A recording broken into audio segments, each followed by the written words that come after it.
Um, Hello, everybody. So let's start with this presentation. So today we have a special guest. He's a lecturer on game design in London College of Communication. He's developing games for more than 20 years, and he's a founder of one of the largest game dev conferences in Poland called GIDS, where we also met, and that's why I also invited him to give this talk.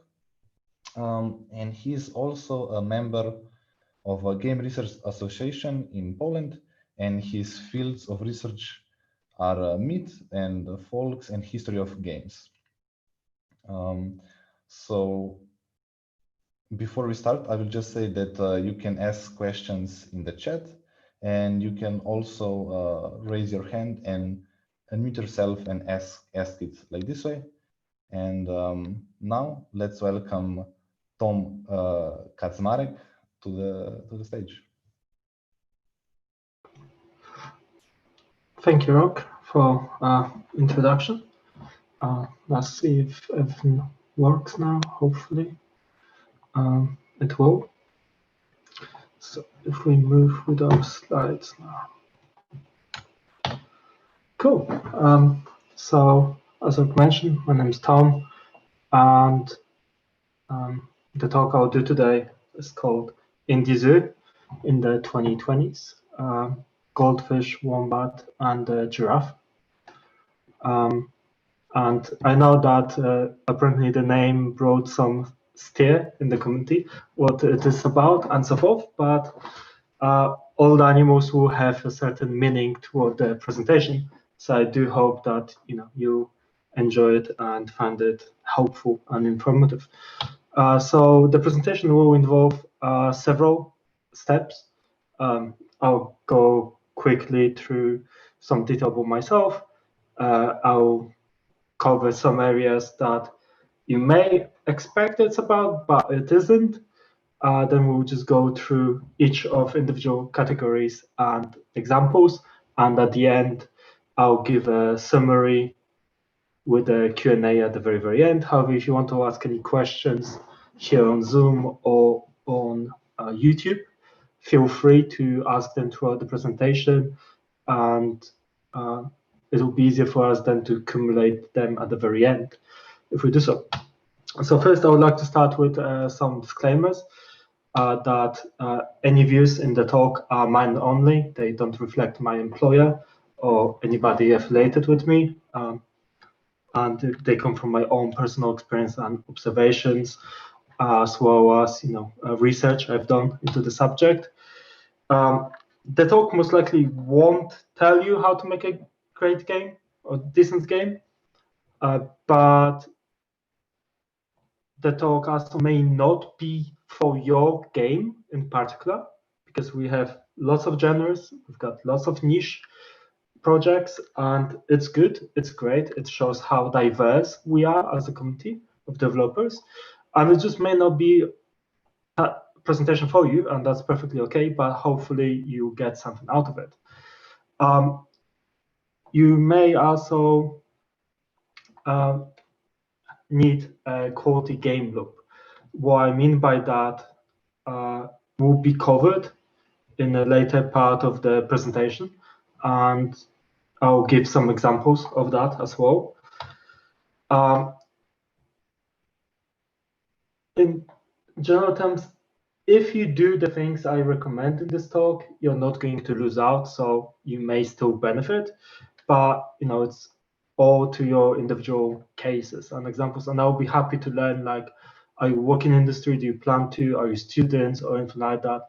So if you want to share that information in chat, feel free to. It will help to direct the presentation. And it may not give you a career in game dev or indie dev or beyond the industry. However, it may help you to get a job, lend out something, and break you out from your current position if that's what's required for you. So about myself, you can find me on Twitter or pretty much anywhere under my nickname, FanLPG. It's a very, very old nickname. dating back to like early 2000s, late 1990s, early 2000s. So like Rob mentioned, I make games since 1997. I'm online present on various forums and areas since early 2000. So quite a long time, makes me very, very old. As Rob mentioned, I do event organizing, or at least used to, in a much bigger scale. That started with Just Fruits of Gear in Poland. The event grew since yearly implementation in around 2007, 2008. We had first edition. I'm doing public speaking, like this type of events, since 2008.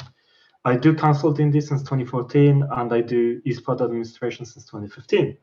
So in 2015, Just Fruits of Gear changed its name to Game Industry Conference, which you may be more familiar with because it's much bigger brand these days. Also, as mentioned, I am part of Game Racers Association of Poland since around 2004. I think my membership started, like very early when they started, I joined them. I do have a Bachelor in Science in Digital Game Design. I got that in 2012. And I've got Masters of Arts in Digital Games Theory and Design in 2014. Both of those I obtained at two different universities in UK, where I'm currently teaching since 2018 at University of the Arts London, which is #2 university for art and design in the world. And I lecture game design. I'm also like reviewing academic journals since last year, and I'm being asked to be external examiner for the universities, which gives me like very interesting perspective. Like I always like to say that pretty much anything with games I had some experience of, or I explored in a certain degree to have at least basic understanding. So it's more overarching view rather than individual path as a game designer or game programmer or anything like that. So what this talk is not about, it may be next time if Rob decides to ask me about. So first of all, it's not about TikTok or any fancy like materials we can find online from our colleagues. It's not about recent controversy with Ubisoft, and like here you can see many of the creative directors, despite being multinational and quite diverse company, which I was able to find online from Wild Source. And also it's not about Black Lives Matters movement. I do support the change, and certain changes are necessary. And I was highly promoting the bundle, which, as you can see on itch.io, got a very huge popularity in terms of numbers. But what's interesting is due to sheer amount of people buying the bundle, like the average price rounded up to around £10 or something like that. Like almost exactly £10, like 10 with 2 zeros and rounded up to 9. But then because of thousands and thousands of items in the bundle, the individual price for each item purchased by a single person was less than a single cent. It was just more than half of a single cent for each individual like item in the bundle, which is pretty much nothing, close to nothing. But collectively, and that's the power of our movement, is that collectively we can build great things from very small, for many meaningless bits, and that's wonderful. So 2020s are a very interesting year, as we know, with pandemic and everything. It made very huge power shift how we work, like remotely. Usually, I'll travel like to Slovenia and be in person rather than online. But it's interesting how it develops. And back in the days, like games appeared to people like to be everything. Like everything was high end was games, everything which was low end was games. And Ars Technica had done a very great war story series on that subject, like what kind of challenges people had and how different games were developing. So it's really worth checking. As the time went, like in early 2000s, there was certain shift in how we perceived games and how the games change. Like they become much more short-term type of experience, like one-time singular experience that you just play this game and there's no reason to replay it. Like if you remember, like back in the day when you had arcade cabinets and things, like you had high scores, you could be best in the town, county, country, continent, and so forth. But then when games came, like in late 1990s, early 2000s, like Tomb Raider and so forth, like it's just like singular experience that you play it, you watch, and it's cool. You see how somebody plays, you want to play it, but it's just like one-off kind of experience. And people were usually asking like, have you played something? Like, hey, I played this game, have you played it? Right? Because after you finish the game, you could just borrow it to somebody else because you still had DVD, CDs and DVDs back then, physical copies, and you can just borrow it to the friends and then give it back to you and so forth. But recently, in the last few years, like it's shifted back to being more long-term investment. Like many games we'll be talking about, they are more built for continuous experience rather than just a single one. They more are changing your habits as kind of a hobby, lifestyle, community.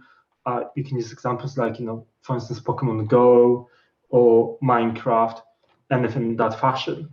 And it's more question, do you play now these days? Like, do you know what's on the top of the charts? Do you know what's recently released? Are you up to speed with the games out there? Because so many of them are being released that people can get lost, and it's very infuriating. At the same time, games over time change. Like here's kind of like a meme FPS map design that back in the day, like maps were very diverse. There was lots of secrets and stuff that you could discover just by reading papers or finding information from your colleagues or hear the story that somebody somewhere done something and you try to replicate it. Where in the mid 2000s, like 2010, like it more become, especially like with Call of Duty series, linear experience. Like here you are, you've got some gameplay, then you've got cutscene, they've got something else. And multiplayer games just became like PUBG, just like experience of like you got this map, you play this area, and that's it. There's nothing more, there's nothing hidden, there's nothing extra to explore. This was kind of like very well shown on Doom games, like very first two were very complex, very advanced. Doom 3 tried to put more in a horror, so very different mentality, and it didn't work out as much. And now with Doom Eternal, it goes back to its roots. It's much more complex, much more diverse. You've got a variety of options how to get through the level, and that variety is very, very interesting. And that's something what we as indie developers can thrive on, that we can provide those varied, complex systems and experiences that are deemed too risky for AAA developers. So what I mean by indie is, well, we are indie developers and our rules are slightly different, and it's crazy life for us. And we can think about it that we are at constant warfare for so many things.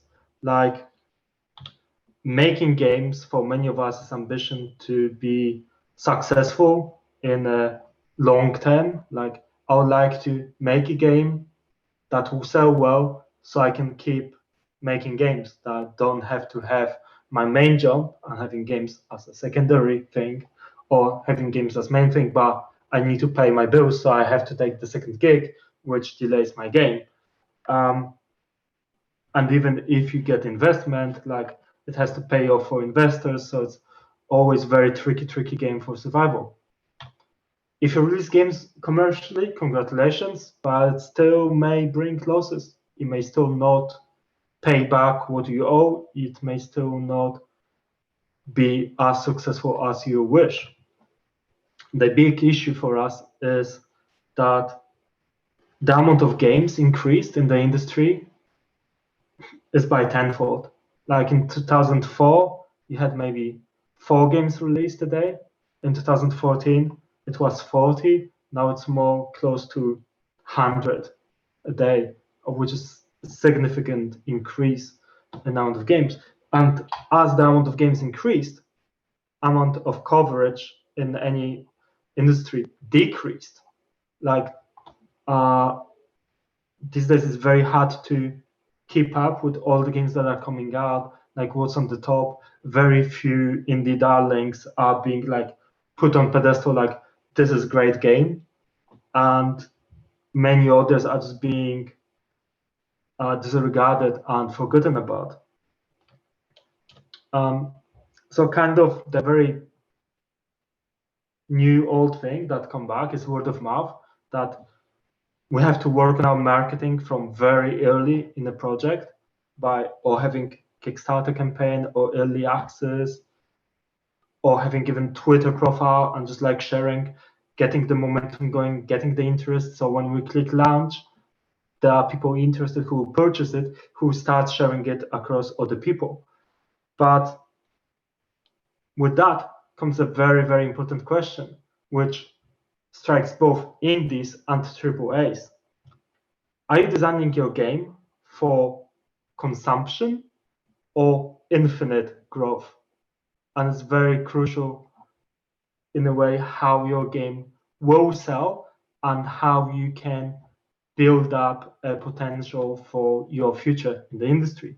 So what I do mean by that, here I do have several games that are more set for consumption. Uncharted, The Last of Us, Stanley Parable, Witness. And the issue with those games is, despite them offering a great plot, great storyline, great experience, they are one-off titles. This is why Sony had a big thing with Last of Us 2 leaks, because they didn't want story to leak, because if it leaks and people watch it on YouTube, there's no reason for them to buy the game. They experienced the story already. They know what's going to happen. So they lose that interest and anticipation and changes. Luckily, Last of Us 2 has also lots of great accessibility features, which is very supportive and it's wonderful, but the other games also struggle with that.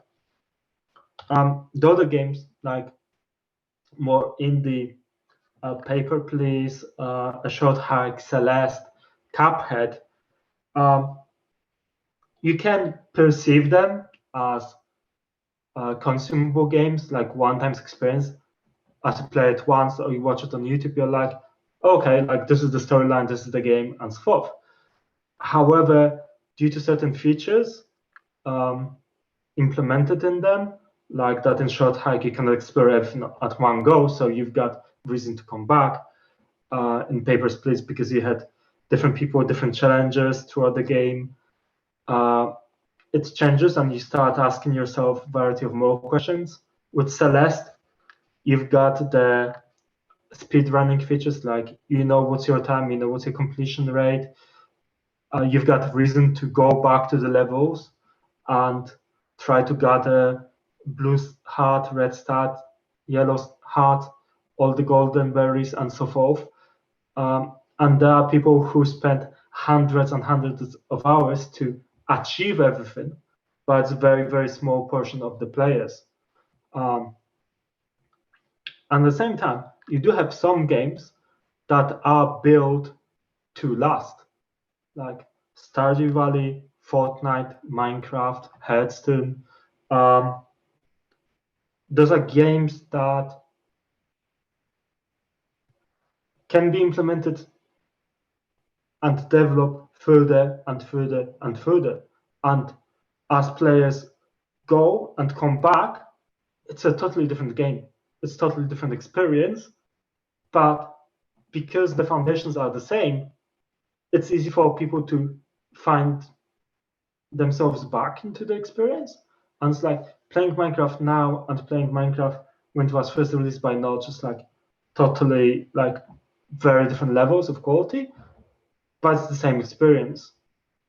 And you just want more of it because it looks better. There's more stuff to do. There's more stuff to explore. With headstone, constant expansions, and so forth, it's also a great opportunity. And like other games like Slay the Spire are showing, that card games is not only collectible card game. So there's much more to that. So we're coming to our first animal, Goldfish. So there was certain research done several years back that our attention span dropped drastically to under 9 seconds to roughly 825.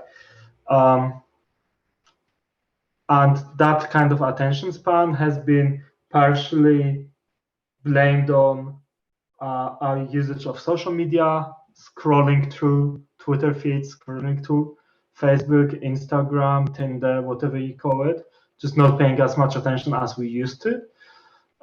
Like these days, I don't have to remember people phone numbers, names, date of birth, where they're living, anything like that.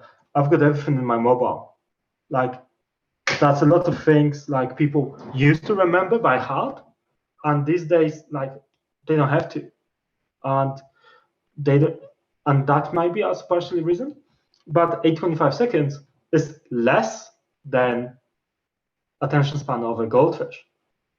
Many people were kind of diminishing this report, and I'm not saying it's very accurate, but it shows certain trends that we are paying much less attention, that we live faster, and we are prioritizing different things much more often. If you search for something on Google, how often you just stay on first page, click on the first link, and get into confirmation bias? How many times you go and look further, second, third, fourth, fifth, 10th, 15th, 20th, 50th page, to have a bigger understanding, if what you're looking for is really the best deal, or is it really what you are looking for in the first place? So, there are things these days, especially when we work remote, we're constantly on our email, checking it all the time, that we check our phone very, very often, way too often, because any buzz, any notification, we have to know what's happening straight away. Is it worth our time? But because of that, we don't have much attention to other things. If the page doesn't load up, you just close it, you try to refresh it, or you try to go elsewhere. You're not waiting for it because you're used to fast speeds of internet, because most of us have a fiber now, not modem connections like back in the day.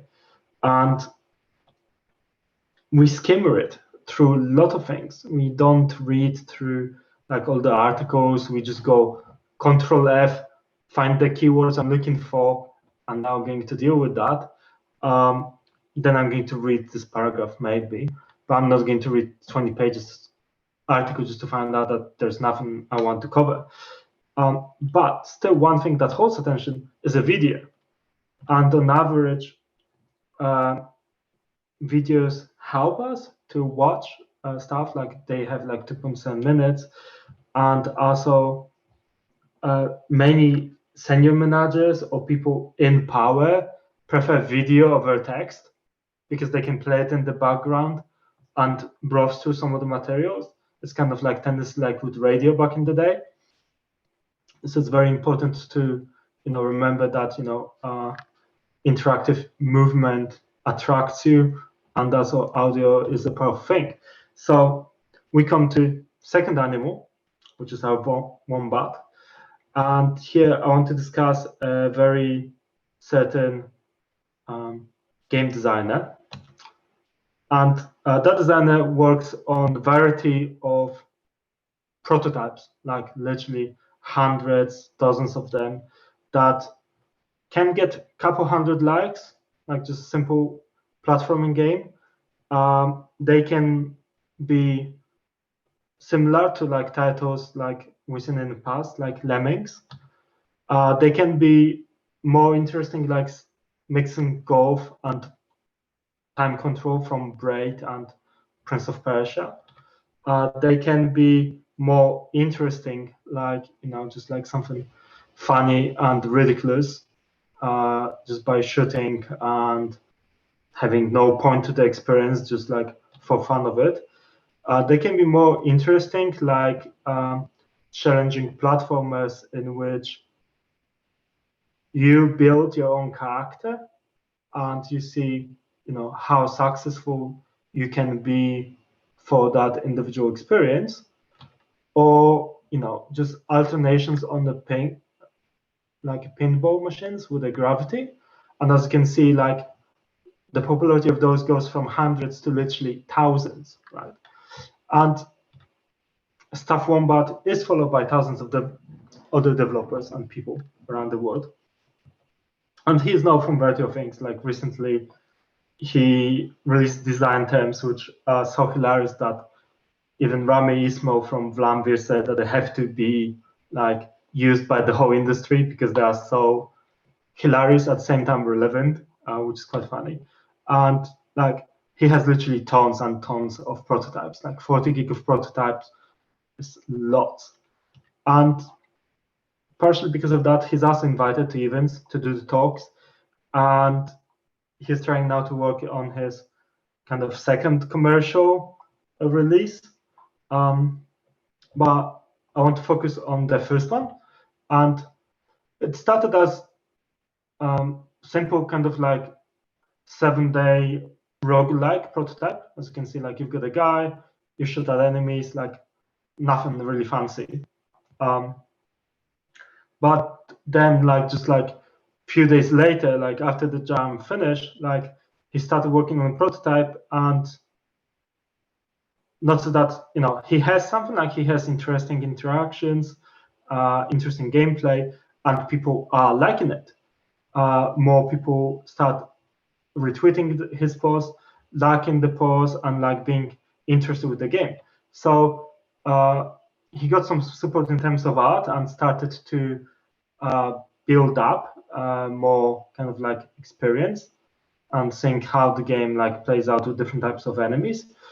Then he got back to creating various like sections in the game, items, and, you know, variety of additional features to support the experience, like, you know, just communications where the enemies will be, like getting back the bodies, health system, and stuff like that. That game later, just after 1 month, has been like finished and released on Steam and Itch as a Gatwell. And it was even like on top of charts, like, you know, for, you know, new titles like beating Resident Evil 3 and, you know, other games, which is very interesting because like on Twitter, both him and Franek like were sharing like development of the game throughout the whole month, like how they were trying to do that. And some people after release of the game decided to have a go on speedrunning it, how fast you can get experience. And the current world record is 28 seconds. That literally you can play the whole game in 28 seconds and finish the whole experience like that. So the game started long slots. As you can see, like you've got levels, you then get a power up, and you just go to the next level where you've got different enemies. And it's like very simple experience, but you can play it like infinite. And I believe, if I remember, the highest score we were able to find on Twitter was 14,000 or something like that. or where the score here is just like 85 or 181. So that's kind of interesting. But now the other project took lead, and obviously it's very hard for them to deal with it as individual games. So if you want to support them, go for it. Gatwell is available on Steam, and it's kind of playable. And here's kind of the big issue we are coming up, like being a giraffe in the industry. So you have to stand out, or you will just die out. Literally, that's what it is. I was able to look at the sales of Gatwell on Steam Spy, and when the games started and was released and had the traction because people were interested in the prototype and wanted to play it, it had sold well.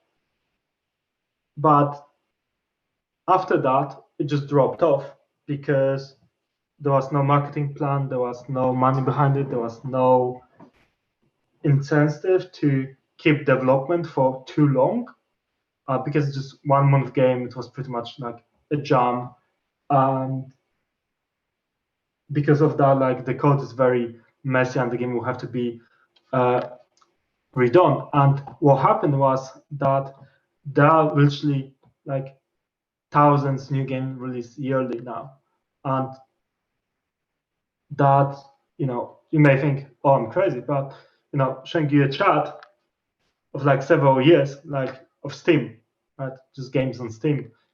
In 2004, obviously just 7, because you had Half-Life 2 episodes like Portal, Orange Box, and so forth.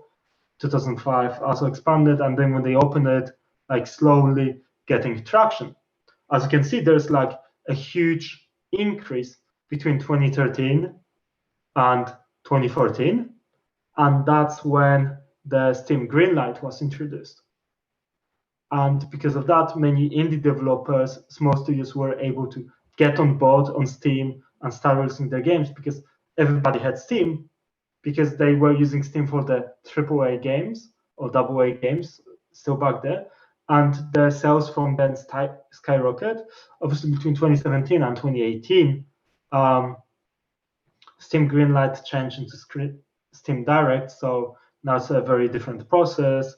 And the early access also kind of build up from in that era. But you can see that there's a certain drop between 2018 and 2019. And that's kind of surprising. But also not really, because market can be saturated. There might be too many games, there might be too many projects, or on mobile, just people trying to do too much of the same thing.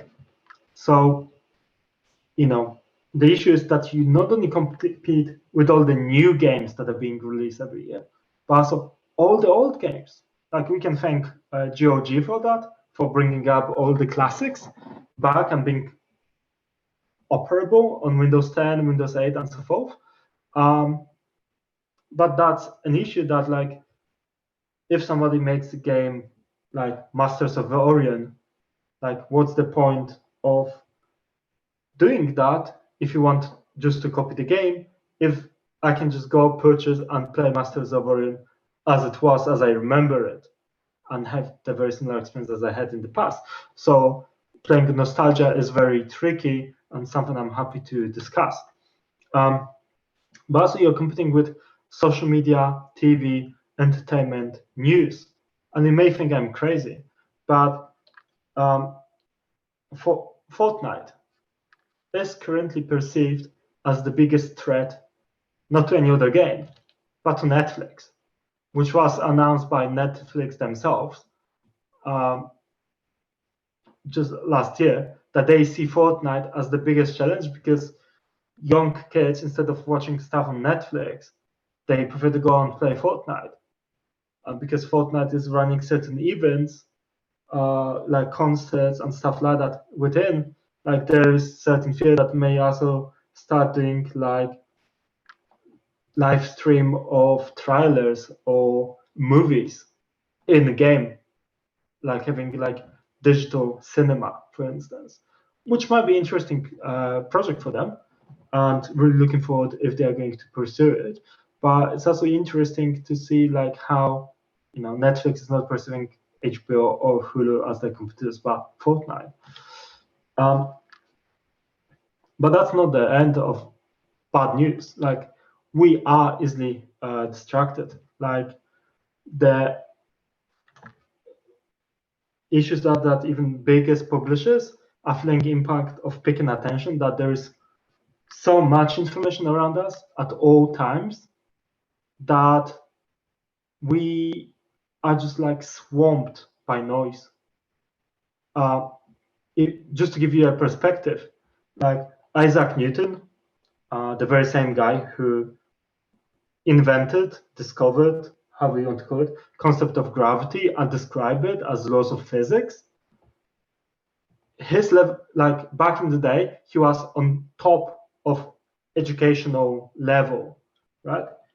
But by modern day standards, the knowledge they possibly had back then is equal to first 2 years of high school, which is like, it's not even a full high school, that's for once. B, it's not even university level. And they were the most talented, brightest scientific minds that lived back in the days that we are still learning about, that we still use the principles they have come up with, right? So, you know, picking attention is very, very important, and it's really crucial to catch people's attention and to be able to upkeep it. And also, it's finite.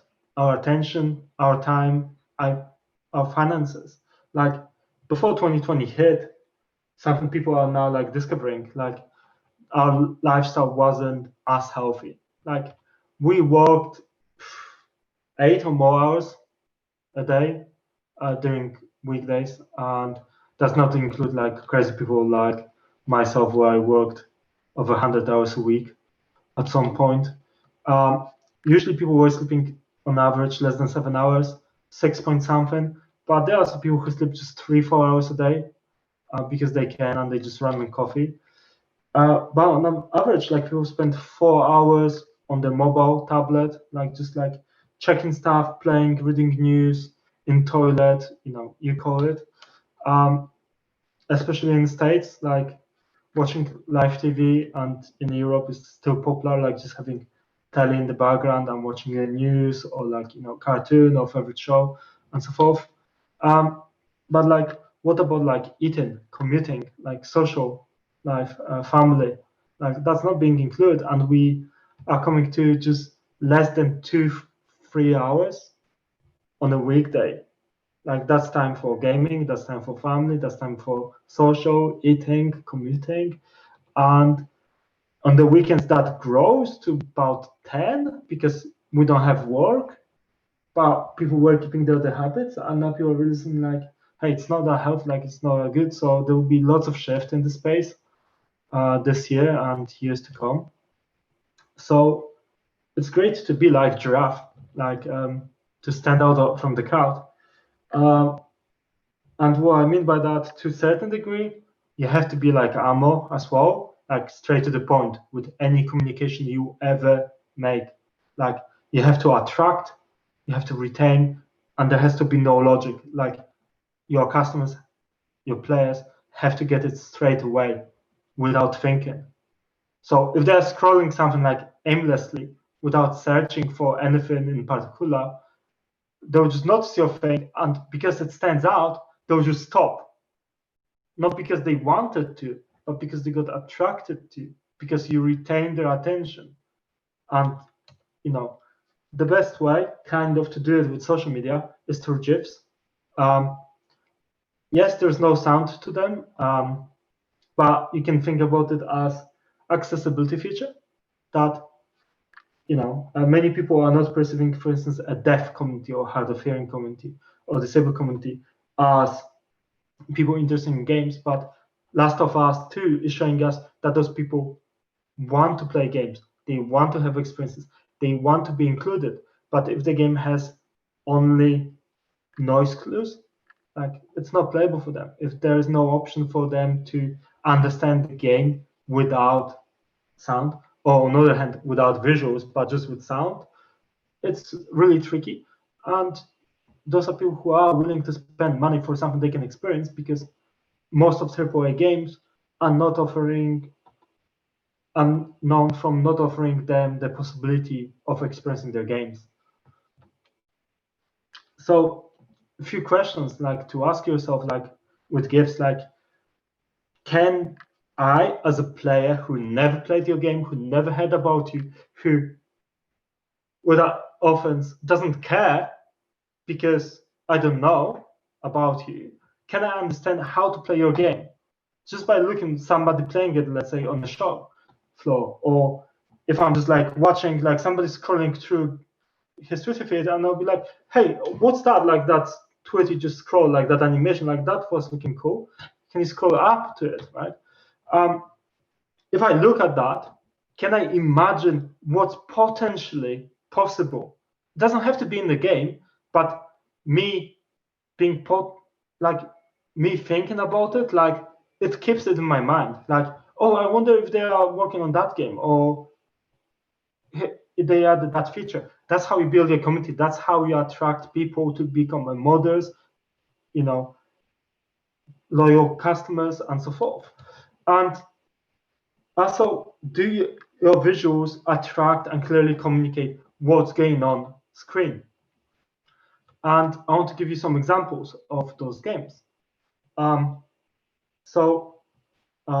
Is You is a very well-known Scandinavian indie game, which started on the game jam.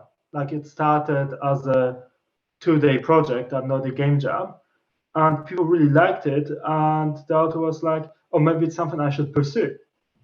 And you know, in the trailer for the game, like they are showing like increased complexity of games, and they ended up with this visual that you're like not related to the game, but then you think all the rules around, and you're like, "Whoa, there are so many options, possibilities. I wonder what I can do in the game." Like it doesn't matter if it is in the game; it matters what I imagine I could potentially do. Similar but different case was with Book of Demons, which is a Polish, if I recall, indie game, which is like in paper world, it's like action RPG, but you've got certain limitations and so forth. And what's really interesting about this one is that because they had the game already several years in development, imagine it was about 3 years, and they were running out of money. They had it on early access and so forth, but they needed, like they were planning it as a part of a bigger series, like it was first out of 7 games, because they decided to cut down content to deliver somewhat playable experience that is a whole, but at the same time the game sales were okay but were not good enough, at least at the beginning. Like over time, and that's the beauty of digital games, the sales picked up. Now they're being released on like Nintendo Switch and so forth, but that's because of the long tail of the games that you can do extra promotions, you can do extra content for free, which retains your old players but also attracts new players who are like, oh, this game is now bigger and some discount, so I get better value for my money, so I can purchase it. It doesn't have to be anymore on my wish list. You may also attempt like to play with freeware, like Elechead, for instance, from Asia. It's very interesting, like a small platform with a very short experience, and you can see its playthrough like online. But when you get like halfway through the game and you get the option of like turning your head, you're like suddenly, oh whoa, like what kind of like puzzles I can like come up with, like what kind of all the challenges there are in the game. And you don't have to build your career from like releasing commercial title, you can build up fandom, a loyalty of people slowly over time by releasing smaller, interesting games that build your reputation, build your connections to press, build your presence at events, put your name out there, and you can gain job this way. ModHow is most likely like very familiar to all of you, which has like very clear visuals, like the way the trailer is shown, that you've got those cinematic parts, which then smoothly go into the gameplay, and you're thinking, oh, I'm a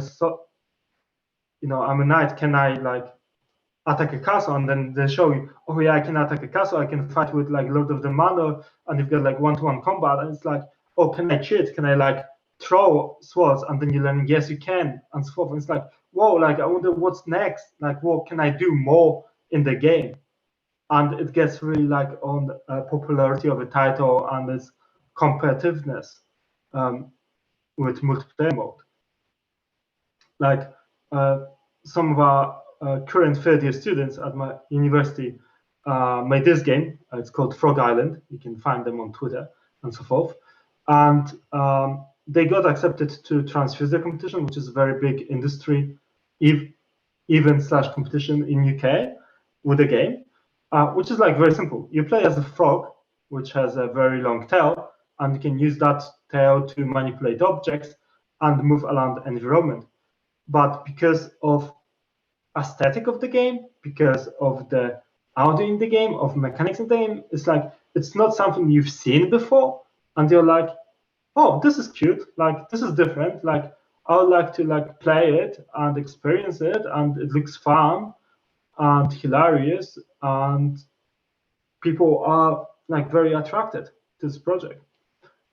Jupiter Hell, a very successful project from Kickstarter, is kind of action-based roguelike, but that's what Cornell it's known of. And if you watch the trailer, like you can see how many like industry jokes they are pulling through, and the Kickstarter campaign is really like case worth investigating on their own. But what they decided to do is, because they built the whole custom engine on C++, and they wanted the game to be like classic roguelikes, turn-based, but also to be attractive to modern players. So if you just constantly be pressing move, you'll be running as in real time, as you can see here in this beginning sequence, which begs the question of several of customers, like, is this game real time or is it turn-based? Because it says turn-based, but the YouTube videos I'm seeing are real time because people are trying to speedrun it. And as Connor said, like the biggest failure for him is that they succeeded, because people who see YouTube videos and see that fast gameplay, like real-time gameplay, when they go to Steam page and they're like, oh, but this game is turn-based, I don't want to play turn-based. But then when you've got people like XCOM fanatics or Rogue fanatics, and they want to play turn-based, but then go and watch YouTube videos, and they're like, oh, but this game is real-time, it's not turn-based, I don't want to play it. And it's like their attempt to merge the two kind of blow back at them, which is very interesting case study on its own and worth taking into consideration. And another case of that is Reynard, which is also like another game from Slovakia. That the game starts like the trial starts like a normal, roguelike, like Binding of Isaac, but then it comes to this section, which is more like tower defense, and you're like, oh, like that's new, that's different. Like it's like tower defense mixed with roguelike. But then the later part of the trailer, like showing like boss fights and other elements of the game, is no longer like showing tower defense element, and it's like very confusing. Like, what's the message? Like, what type of game experience I'm going to have? And like these days, like people no longer release demo versions or shower versions that I can play for free to experience the game, and it's really problematic for people as customers. This is why many people let's say you go to Steam, play a game, and then try to refund it within the 2-hour window. So if your game, gameplay-wise, is shorter than 2 hours, they'll just refund it, but they played throughout the whole game, and you don't have any money. And that's really bad, but that's what consumers do. If they can, why not? Like, it's their money, and they're free to do that.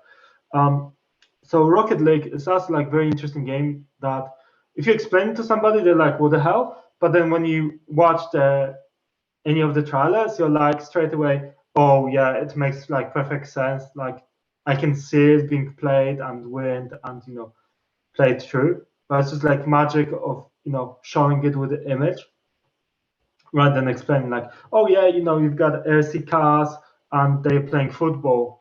And it's like, wait, what? Like, how? Oh, but they also have special powers and other things like that in extra modes. And it's like, it's very confusing to explain, but when you see it, it's like, you connect the dots and you're like thinking, okay, like, what's else possible in this game? Spelunky was a huge success, and Spelunky 2, still delivers with a huge, diverse cast of characters and the things like that. But the fascinating thing for me is that in the trailer, they like really show the core element of what Spelunky is. That's a baby of Mario and Indiana Jones. You're exploring, you've got like treasures, but it's a platformer. But because it's like Indiana Jones, there's lots of traps and dangerous areas, so I have to watch out. But it's comical because it's like Mario, it's not serious. And they make a really great job like delivering that type of core message, and it attracts people, it attracts interest. Here's like a video from Spider-Man, like early development. It's the exclusive on the PlayStation 4. So as you can see, very early on development, Insomniac focus on what's the most important part of the game, like what's the core element of a game about Spider-Man. It's being Spider-Man. It's getting the swing right, because that's what people will do. That's what will be most of the time in the center of attention. The main character swinging, following, and then from having that character working, they build up, like they give textures to buildings, some lightings, then they added some objects to follow, then they added like more characters, like checkpoints, to see how gameplay, to get like moment-to-moment gameplay will unfold. And then they added like variety of other features, like how to assure that the player movement will be smooth and people will be able to do what they want to do. And only then they start noticing, okay, like we have to recognize which buildings are higher, lower. Then when you add all the texture lighting, it becomes much nicer visual experience, but it's all built upon that basic principle. You are Spider-Man, you swing around. Like, that's the head of the game, and that's what they are aiming for. And that experience was totally delivered, and like any review out there is going to tell you that, yeah, you totally feel in control, you totally feel like Spider-Man. Other like indie classics, Subnautica, you start at this big water territory, you're like survival, and it's like, okay, what I can do, and you're like learning like, whoa, there's this whole world underwater to discover, like the depths. It's like your head starts thinking, and then you're being shown like danger, like variety of species, like equipment, crafting. It's like, whoa, like what can I do? And you're like exploring even more building stuff. It's like, whoa, like it's a full survival experience. Like, I want to have that. I want to know more about it. And if somebody's like fan of Minecraft, like I won't be surprised if they will totally go for this game, because it ticks all the right boxes and it builds up your interest. Like, what's more? Like, what's the more for me as a player? Super Hot, like the classic, time moves when I move, brilliantly presented, like from a distance, slowly rolling in on the screen. on the recently released like Mind Control Delete expansion / sequel, which meant to be out in 2016, but sure, it doesn't matter, just like 4 years delay. And it's not very often that you can have that like visual aesthetic and unique mechanic, but it's also not that rare. Like another case is Unfinished Swan, like brilliant game, like visually, technically, and made by a small studio. And it was like, when they went to publishers, like they ticked all the boxes because like it's unique gameplay, it stands out, it's easy, challenging to market, but at the same time easy to market because visually, like you can tell it in a GIF, you can tell it in a YouTube video, and it's different for everybody because if you put the dots in all other places, like you've got different experience, you've got different perception of the place around you. Even something small like Tiny Islands by Dr. David King. It's a free game. You can play it in your web browser, and as you can see, like visually, it's not really that much, but it got covered worldwide. Like lots of like big press, like Rock Paper Shotgun and so forth, like were covering the game, and if your name is not out there, maybe just maybe like you need to make something smaller, shorter, like kind of like a prototypey thing, which can attract people and be visually interesting. And the elements like in my Tiny Islands is that it's easy to share final score. It's just like taking a screenshot, post it on Twitter. But you've got like daily shuffle, which is the same for everybody around the world, which helps people to challenge their friends. Hey, look, I got the score. Can you beat it? Right? But at the same time, you've got random shuffle. So if you want to have different unique experience, you can go for that. I'm not saying it's the best game like forever and ever, but it's certainly interesting and good enough to build your name and put you out there. So like summarizing the stuff in 4 acts. So first, it's good to make the games easy to understand but hard to master, which is very often a repeated thing, but it's also like one of the hardest things to do. Like for instance, StarCraft or any esport game, like it's very easy to pick up and understand the basic principles, but then the whole complexity behind it like unfolds, and it's really, really hard to be the top player. You really need to ask yourself a question: what's the reason to buy your game right now?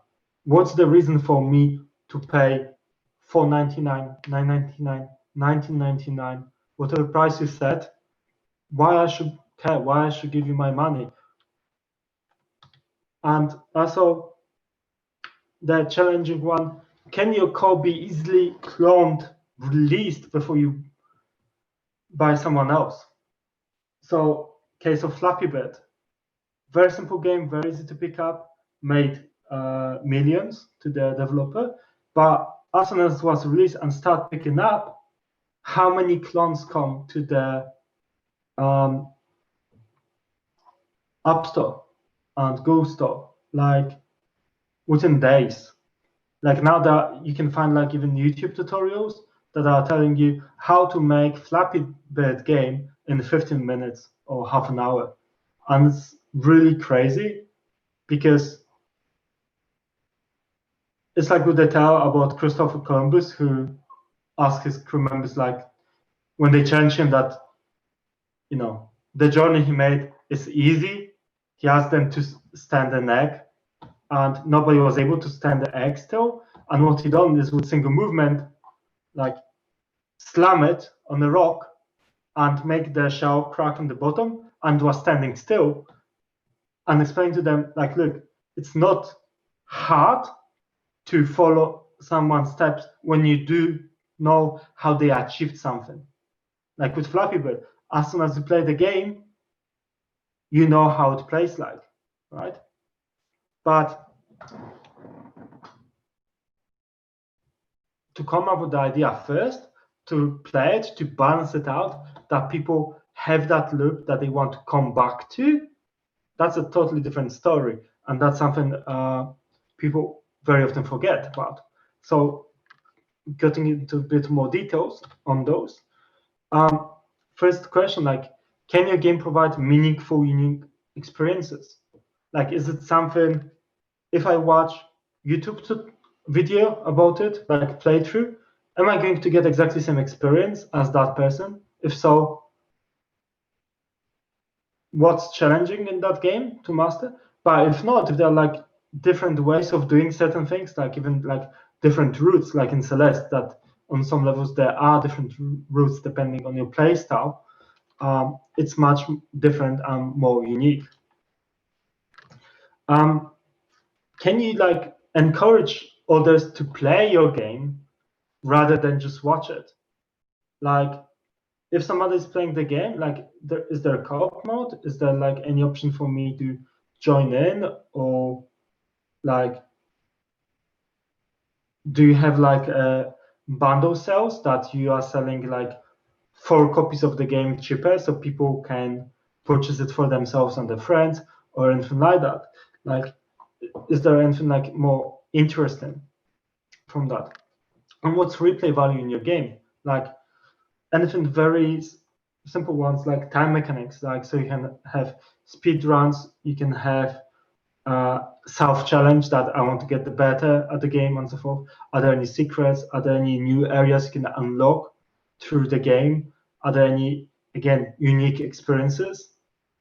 So if you play a game and you get a power-up for your character, can I play through the whole game just using that power-up? And if so, will it be the same experience as without it, or will it be different experience? And if so, how different? Like, how much value that single power-up adds to your game? So what is your USP? Like, what's your unique selling point? Do you have more than one? Do you know what unique selling points you have? Like with the games I've shown you, like Superhot or The Unfinished Swan, like they had standing guard visual art style, they had unique mechanic. It was very simple to explain within one line. So you could totally pass 30 seconds elevator pitch and interest somebody with it. Unfortunately, just putting it out there, story and audio very often are not the main reason to purchase the game. Like personally, I'm one of very few people who bought Diablo 3 for a storyline, because they released trailer where Deckard Cain and Barbarian know each other from second part, and was like attracted. Oh, that's interesting, like story plot. I wonder how they're going to develop. But then the storyline developed the way it developed, and I was disappointed. Without spoilers here, but so you have to be aware that by now people are accustomed to heavy discounts on Steam, or even getting the games for free, like on the Epic Store. That yes, you get the money from Epic, but they are giving that game for free to attract more customers that then potentially will buy other games through Epic Game Store rather than Steam. And now Epic had also a deal with GOG, so the two kind of like merge/unite.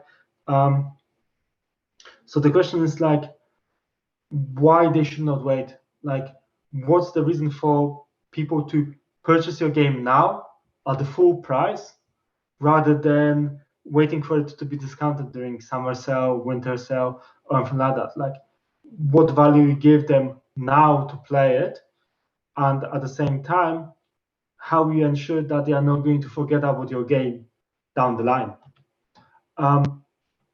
So is your project like a single story? Is it just consumable? So if I put the whole game on YouTube, like, is that it?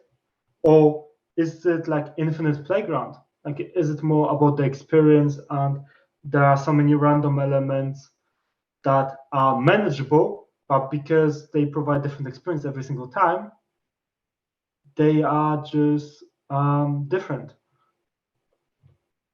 It's also possible if you have a high price, if you get nominations, if you win competitions, if you get money that way, that your game may not be commercially viable, that you sell 10,000, 20,000 copies, and that's it, and the sales will drop to zero, and nobody else will be interested in your game.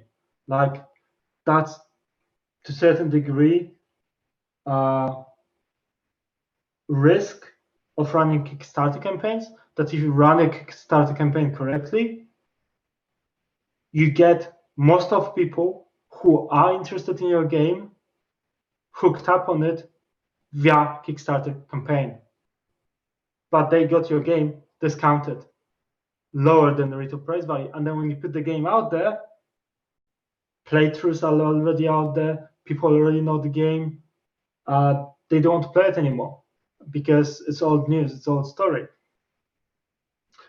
And it's challenging in that regard as well. And that's like initiatives like Kickstarter, they have lots of hidden costs like people don't talk about.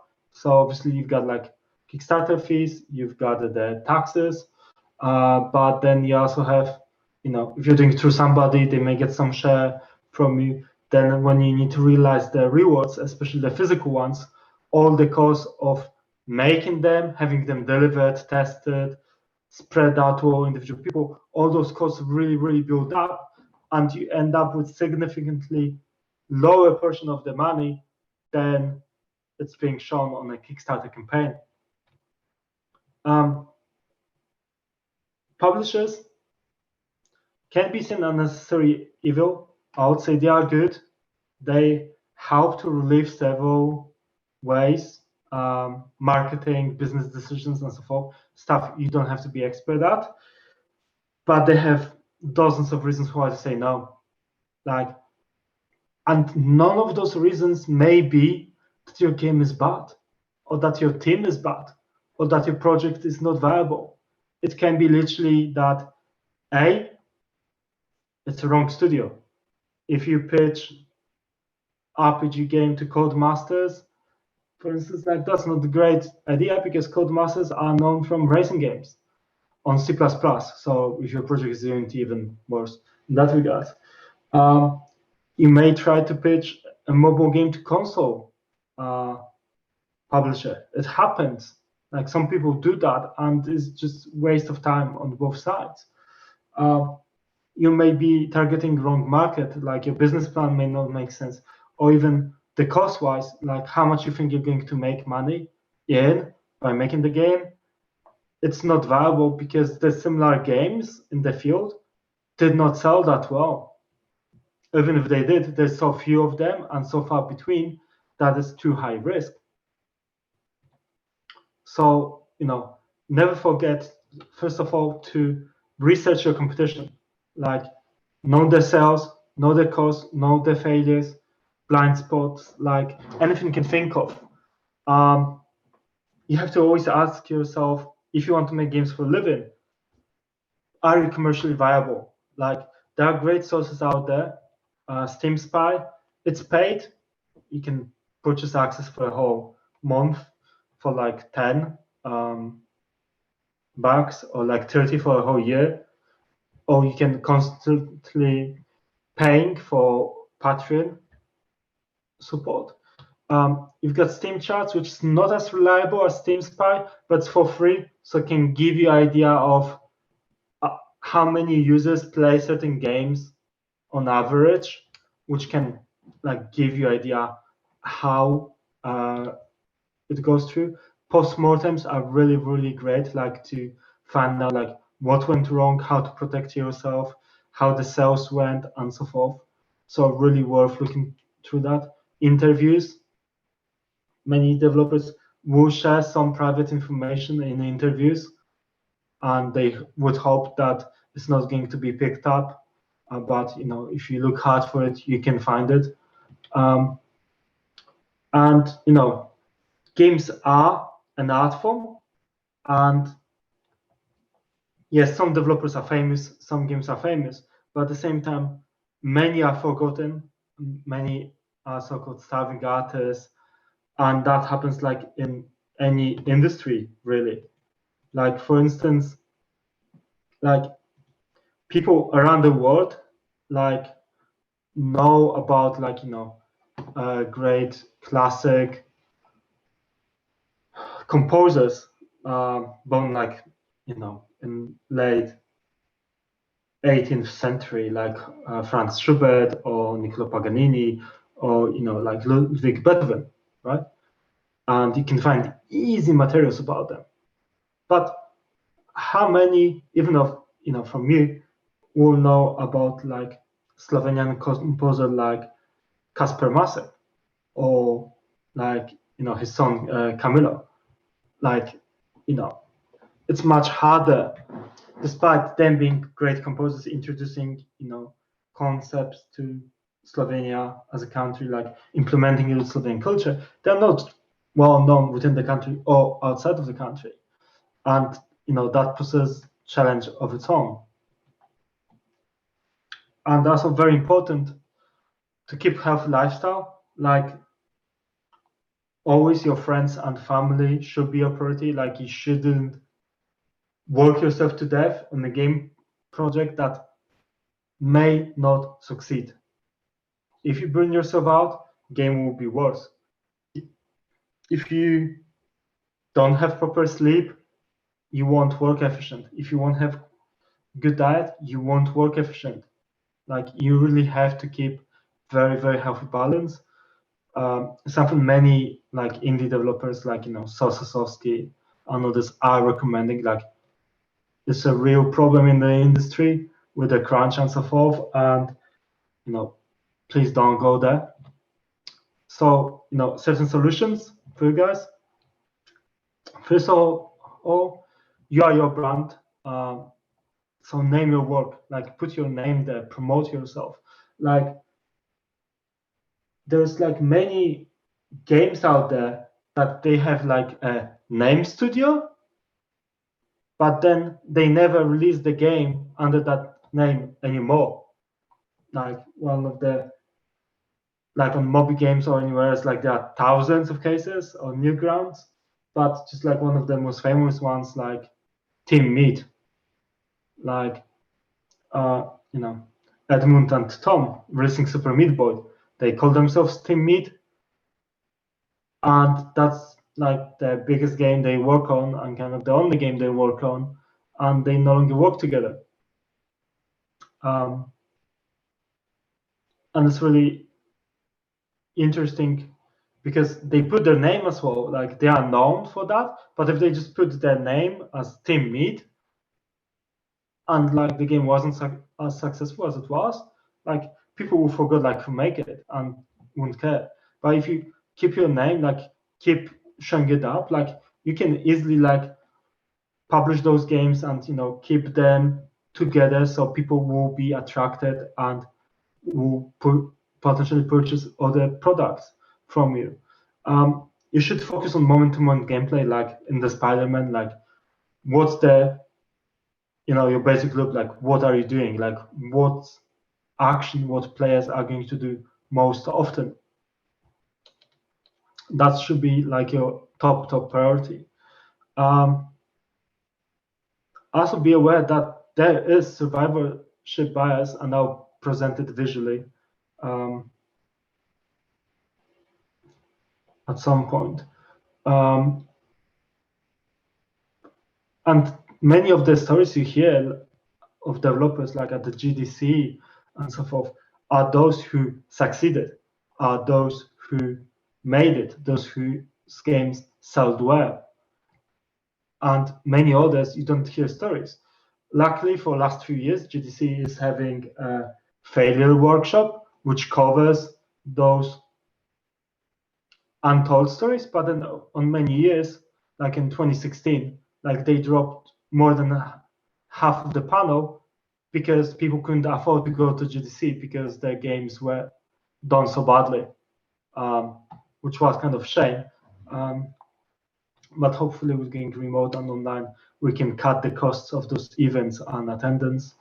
So, be present and visible, like build up your brand, like take part in game jams. Each IO has a brilliant site with lots and lots of jumps, which constantly happen like every single day throughout the year.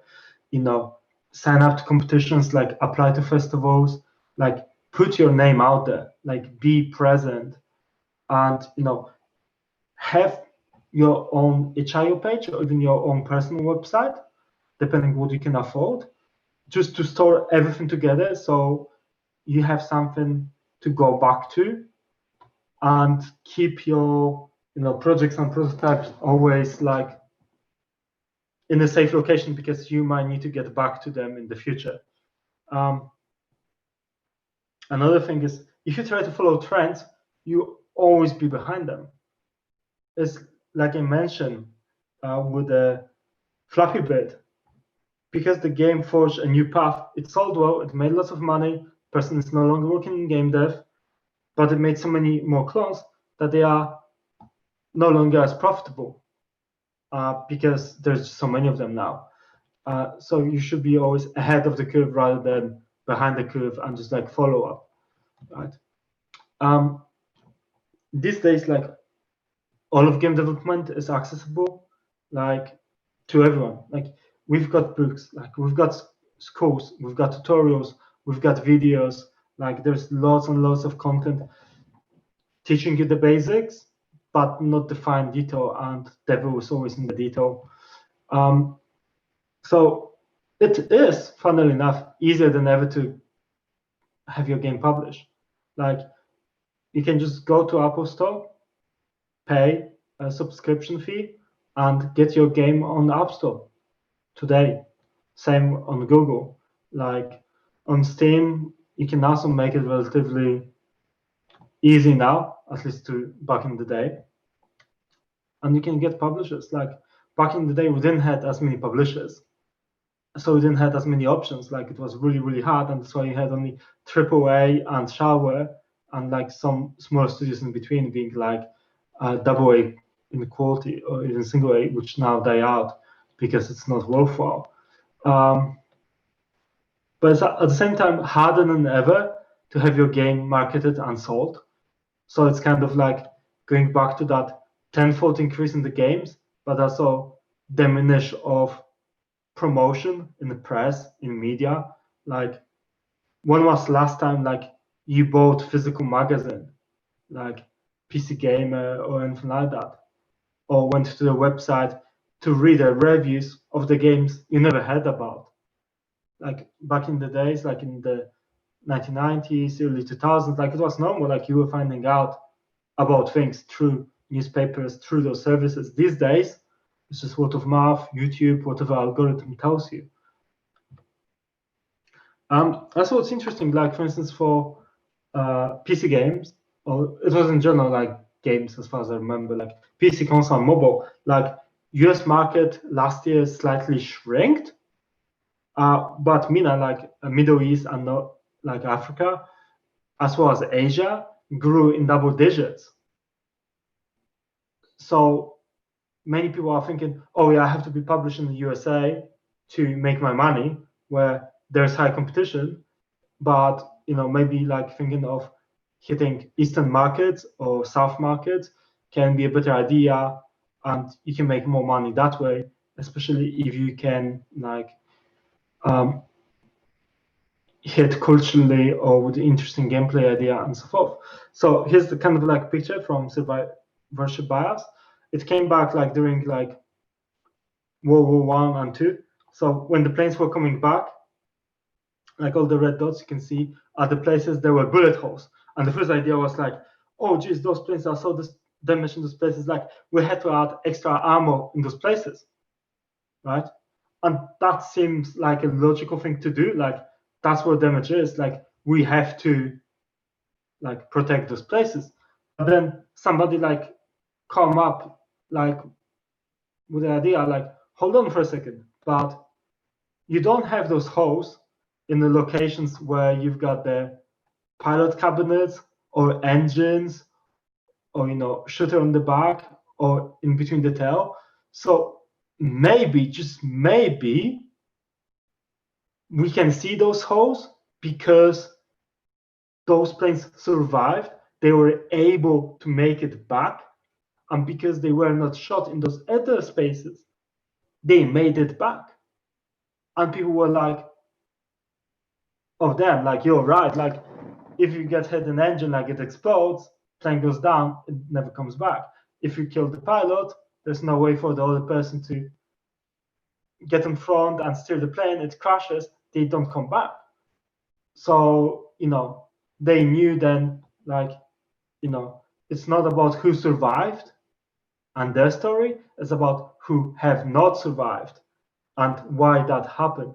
Like, it's very important to have that distinction between the two. So you should follow many developers and build a network. So I highly recommend you to explore DGC Vault, especially as I mentioned, failure workshop or talks like 30 things I hate about your pitch, which were really eye-opening for many people, what mistakes not to do. You can watch on YouTube several different developers, that guy Glenn was focusing more on history, which is interesting aspect. Snowman Gaming and Game Maker's Toolkit are very good for game designers, game design practices, and I really, really highly recommend them. Alan Zucconi has made a channel in his own name, and he's very good AI researcher, but at the same time, he talks about game graveyards, great things that did or did not happen in other people's careers, and it's really worthwhile watching. And Miss Izzy's has a very interesting channel where several other developers, 3 other developers, are asked to join a game jam with a certain rule set, and then at the end of the game jam, people play each other games and feedback on them, and also comment on their own development of the games, which is very, very interesting to see as half an hour long video of how 4 games were made.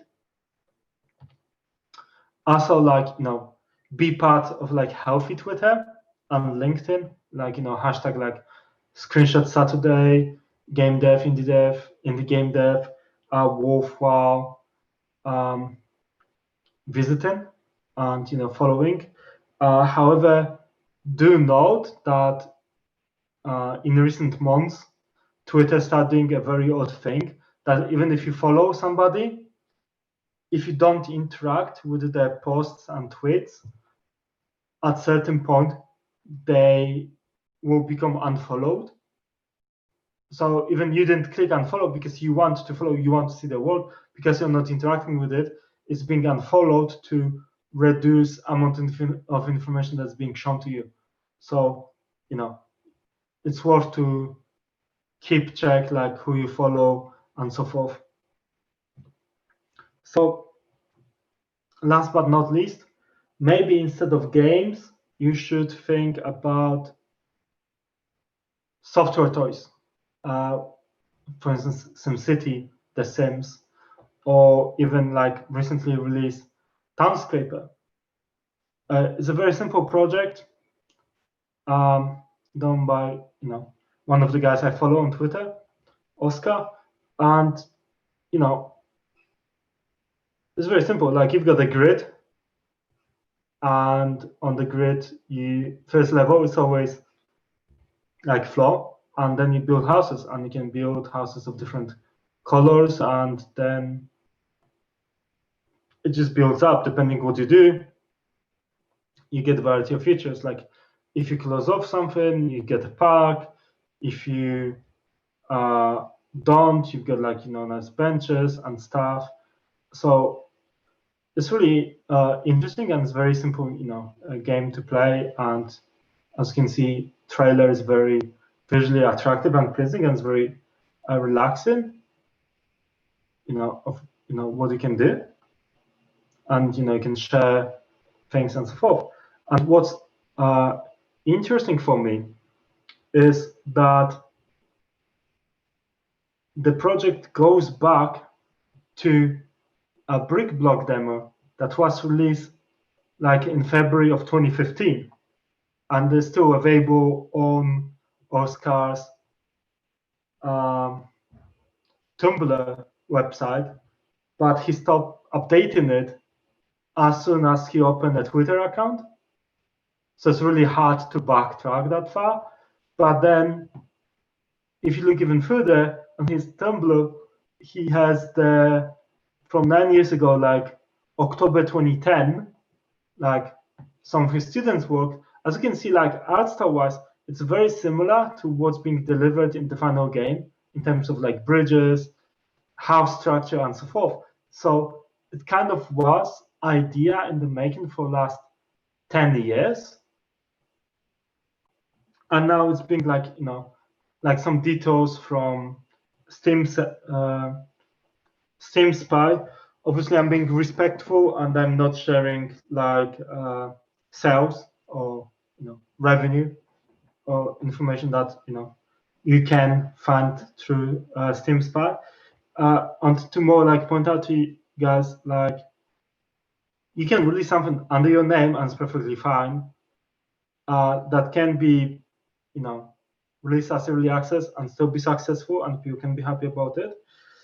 But if you build the community, if you build attraction to people, and you don't have much text, it's very easy to get your game or software toy being translated to many languages, which opens new markets for you. Like not everybody speaks English, not everybody speaks Slovenian, Polish, or anything like that. Like there are huge groups of people who use very different alphabets, like they don't use a Latin alphabet, for instance. So translations are always very important. So the more you can explain game without need of text, the better. And it's also good like to see like how you look in terms of like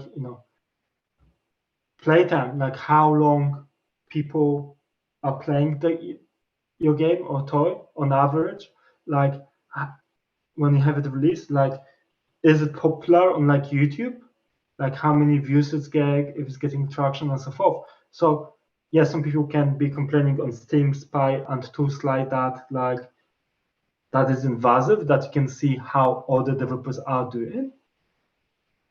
But at the same time, you can look at it that as a developer, it gives me so much insight into how over time my project performs and why, and I can adjust development to it.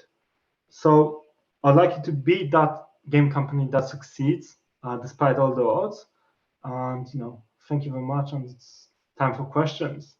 I hope everything still works. Thank you, Tom. This was a really inspiring talk and really covered a lot of topics. And yeah, as you said, feel free to ask questions over a YouTube chat or here on Zoom. Hello, Tom here. Thank you, Tom, for the presentation. Yeah, no problem. Really insightful. I have a short question, then a follow-up question on that. So today in the indie scene, given that you followed trends pretty well, what works better? What attracts better? The art and the visuals, or the mechanics, or the storytelling? Although you already said the storytelling, unfortunately, doesn't look like so promising. I'll put it this way. Back in the day, when you went to game store or anything like that, you're looking on the game boxes. Like that's what was attracting you, like how your title looks like, what picture is on the cover. Then you look on the screenshots, and then maybe you read the description what the game is about, right? But that first thing, like handout, like, oh, I'm attracted to it. It's more often than not, unfortunately, visuals / visual representation of the core mechanics, right?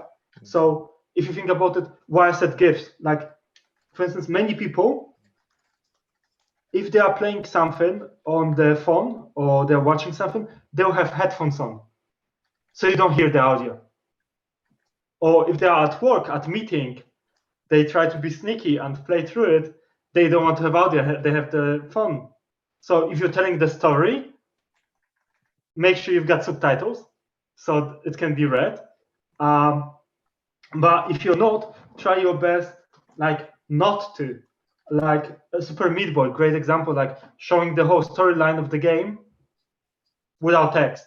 Like, you know what's happening. This is the bad guy, this is my girlfriend, I'm in love, he took it, I want to get back and, you know, live my life.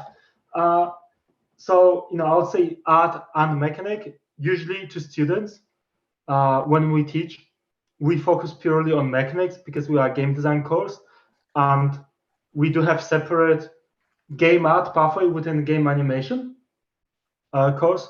So we try not to compete internally. So we are focused on mechanics as such to have it interesting, because if you've got good example here will be Braid. If you watch in the game the movie, you can see how Braid used to look like when the first version was tested and play tested, and then you can see exactly or slightly modified levels in the final release of the game, which you'll be like, this doesn't look alike if you look on a screenshot, but when you see movement, it's like, that's it. Like, that's the gameplay, that's what I wanted to achieve. So that's kind of what I would say is really crucial, and especially like now, I don't know if you notice, when you play lots of freebie games, like for instance by Voodoo, Ketchup, and so forth on mobile, they've got their adverts for their games, and they show like little gameplay, or maybe they are interactive. And then you may click on that and then be like, the game is not released, it will be available October, November, something. What's going on there is that they made very small prototype, they released it as an ad to read the data, how many people clicked on it, how many people interacted with that, how many people decided, oh, I would like to play it. If the math adds up, they put that game into development. If the math doesn't add up, people will forget about it, that they've seen that ad, as soon as they take it down. But that's what the industry is now doing, like en masse. And I'm saying, if you look on those, or like something like how's it called, like Candy Crush Saga or whatever, like, you know, like lots of games being now released, or like Clash of Clans. Like when they were released, they didn't have any storyline, they didn't have any background to the characters, but because game picked up and people started demanding, like, I'm playing as this character, I want to know more. Now they are developing those backgrounds. Now they are developing the storyline. Like, you know, unless you're building an RPG or adventure game or experience, like that Dragon Cancer, that tells a very unique and specific story that is important to the developer, I wouldn't worry at the story at early development, because people won't have time to listen to your 50 pages storyline. If you want to do that, release a book, like, you know, fantasy or anything like that. But, you know, not like for the game, because if, and it's painful truth, if you get a publisher, if you get an investor, because they are paying you, they want to have some creative control on the project. And they may say, we don't need your story, we've got the guy who writes the story, he wants some hours. And all that work, all that love you put in, is just going to be, you know, diminished, and you'll be heartbroken.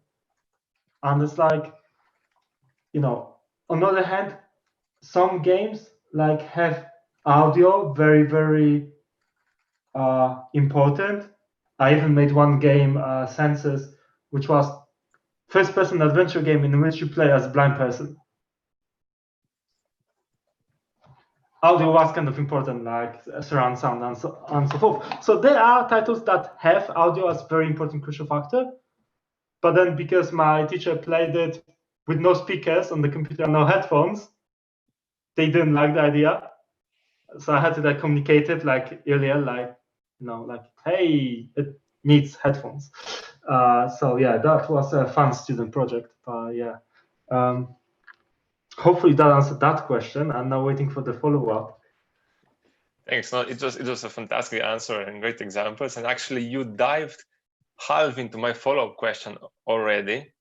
Netflix is producing TV shows. I'm a data scientist, right? And Netflix is producing TV shows based on pure data analysis of the market and what the audience wants to see, right? They're writing the screenplay based on what works.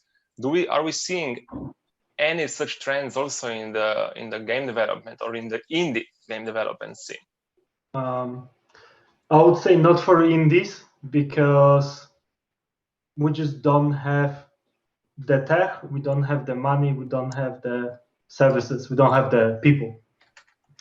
But in the industry, there was big rise and fall of it. Facebook games, Zynga, Farmwell, that was purely data driven. It was literally that, let's say they had levels, they released levels, or they even had different versions of the same level, and they were checking which level is being completed more, in which level people purchase more, which level is taking longer, and why, like what changes they can do, and then they were releasing it to the main release for all the people to attract more and to retain more customers. At the same time, to a certain degree, that data-driven model is what I was mentioning earlier, like having look on data like Steam Spy or like interviews, postmortems, know other people's sales. Like, it's great to know like games like, Celeste or Hollow Knight or Super Meat Boy sold, millions of copies. But, you should ask yourself questions. A, why they sold millions of copies? B, what platforms? C, over what amount of time? D, what was like environment back then? Like how many titles like that were there? Was there any demand?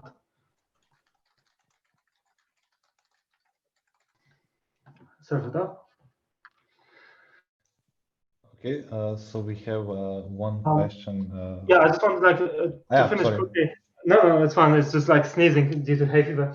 On that question, like not many people are realizing, like for instance, Super Meat Boy was game 40 something for Edmund Macmillan, and it was sequel to his very successful free Meat Boy game, which was released in Flash on Congregate. So he had data from that there's some demand for it. Like Angry Birds by Rovio is a remake of other game that was released in that time, which was focused on crushing castles and so forth.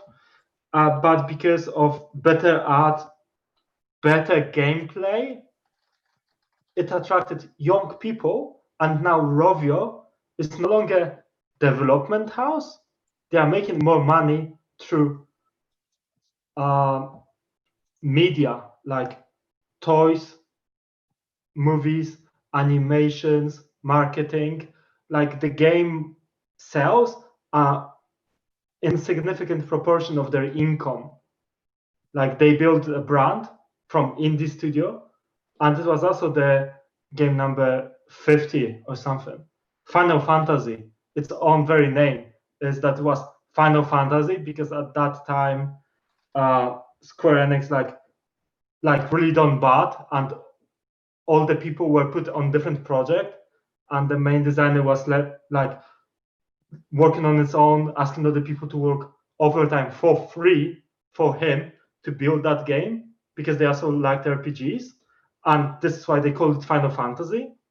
And then when that project flopped, the company had only money for one last project to not go bankrupt, and he was like, look, this is what we have, it's playable, do you like it? As some other games were released in that time which were similar and they made success, they were like, we'll give you everything we have. It's all or nothing. And now we've got like Final Fantasy 14, 15. We've got sequels to sequels, and it's a very huge brand. So data was always present in the industry, but not to such a scale or technology led as it is today, but was always there. Like you always have to be aware of what's going on around. Yes. Sorry, Rob. I just want to expand on that. Thanks a lot. Yeah, no problem. So yeah, we have one question here from YouTube from Victor, and it goes like following. Would you consider like Souls like in terms of them being one-time experience that you can spoil on YouTube on a playthrough, or a Cuphead when it's obviously about overcoming the obstacles?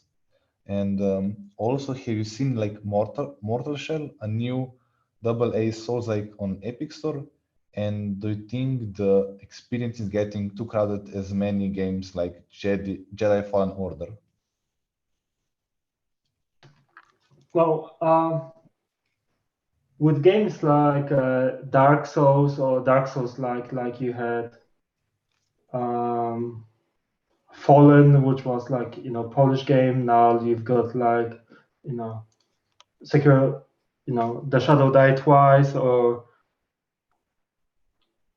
they are interesting in the way that they put you through a very painful process of learning game mechanics, and you could argue that it is a one-time experience, that you can watch it on YouTube or anything like that. But the power of those games is they are painfully difficult on purpose to punish you as a newbie, as a new player, and award you as experienced player.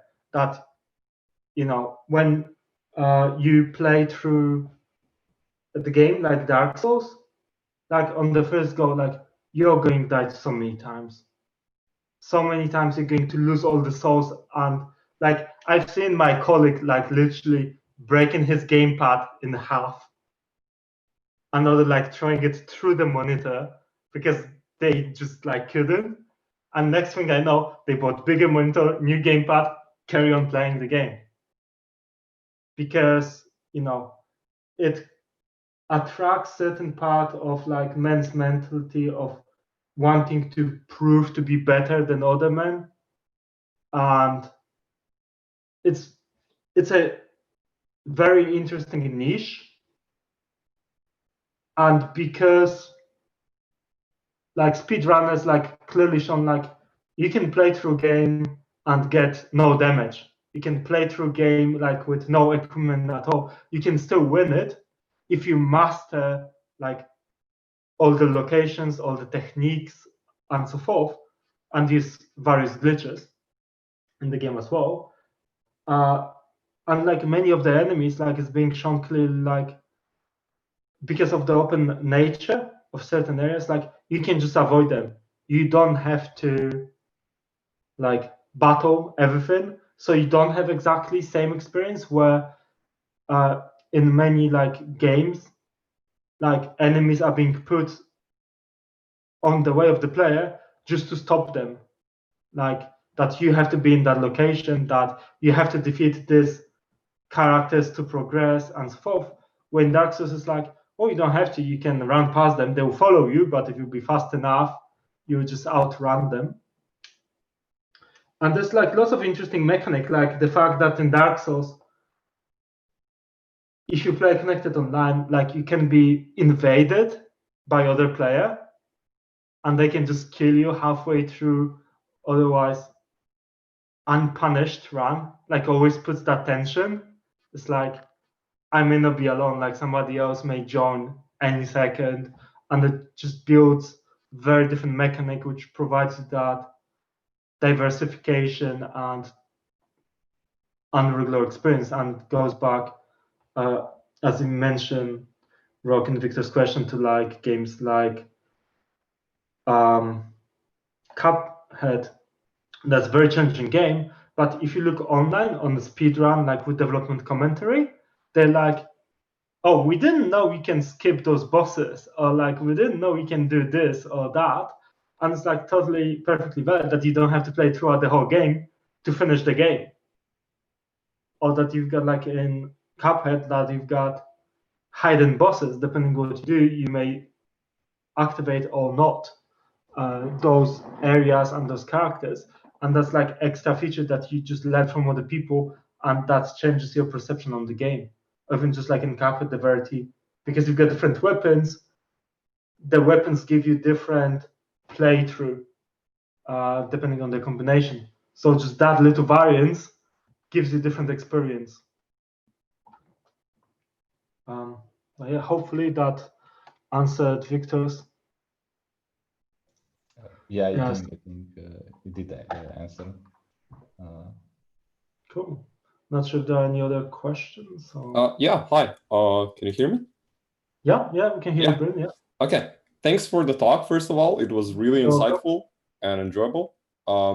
So I want to ask you something more directly related to, I suppose, like your work, considering you give lectures at a game design university or a university that has a game design course. My question is essentially like, what is your pitch for getting an education in game development? Because like I personally, when I talk to people from inside of the industry and I talk to them about like how I want to do, how I want to get an education in game design and like get a formal education, I always get like negative responses or puzzled responses. And my question is just like, how do you, like, what do you believe is the value there? Like, I have my personal belief as to why it's valuable, but I would like to hear like from somebody who actually teaches this, what do you believe is the reason for like getting a formal education? It's a very tricky question on one hand. On the other hand, it's even trickier making the fact that one of the people on YouTube is one of my students, as far as I can gather. But I'll still answer it honestly, like that's not the issue. I'll put it this way. Because like I build up a community like around Just of Gear, then Game Industry Conference and so forth. Like first event had only 13 people in total, like all speakers, all attendees. I only had one sponsor. Last year, those numbers like went, much higher. That there was, if I recall correctly, like 3,000, if I remember. Let me just try to see. Yeah, like there was like around 3,000 attendees, 560 or 80 companies, and it just like grew exponentially. So personally, I always had a very high value and respect towards education. And as I said before, like I've done a Bachelor of Science in game design, and I've done a Masters of Arts in game design. And at some point, if I recall correctly, I was the only educated game designer in Poland because everybody else were self-taught. And that's a big thing that many people in the industry, they like to look down on academy, like universities, because of several reasons. One, they were self-taught, so they consider themselves better because they were able to achieve it without external help. On the other hand, if they are self-taught, if you put challenge towards them, they are very often kind of, in the perspective of the employer, safer bet that if they will run into trouble, they'll be able to solve it because they are self-taught, like they were able to get the knowledge on their own. unfortunately, not everybody learn that way. Many people do prefer to slight degree be trained, like be able to experience something and see if that's something for them. This is why for years, centuries even, industries were taking apprentices, like students who were learning job on the job. They weren't paid, or they were paid very little, but you could be apprentice and you could learn the skill. Kind of like Padawan Jedi system in Star Wars. And these days, like many studios, they struggle because they need qualified people, but they cannot afford to train them on the job. Because to train them on the job, they have to take another person who's good at the job to train somebody else. But even if that person is good at the job, let's say they are a good programmer or good graphic artist, they may be a terrible teacher. This is why there's always conflict, like in the industry, like why managers are not within the industry, like why you are not promoting a programmer to be a manager, or why promoting a programmer or graphic artist to a manager or a team leader might be a bad idea, because they may be bad with people. Like they may not be people person. They may be great with computers and working on it, but they may not be that good with other people. And the problem also with academia as a whole is that it takes a very, very long time to get something done. So if you think about academic course, let's say I propose a new course this year, let's say virtual reality, AR, big data, whatever. I need to research it. Let's say that'll take me 6 months, like 1 year, whatever. Then I have to build a structure. Then I have to pitch it. Then it has to be validated. Then the next year you can like enroll students. So you've got literally like 3-4 years maybe of a process. But the students won't be out for the 3 years. So like, like maybe 6-7 years since I started the idea, I've got first graduates. How industry changed in 6-7 years? Like what we had in 2013, right? And what we have now. Like, who had in 2013 of like doing like remote conferences, like Zoom or things like that now we are taking for granted. So that's a big issue with many of academic courses, that in certain areas that do not change that often, like software development, mathematics, biology, chemistry, like old hard science, and even like art, like painting, craftsmanship, fashion, like you don't have constant evolution. You don't have changes from maybe not week to week or month to month, but literally like quarter to quarter, there's something new to learn. There's something new to explore.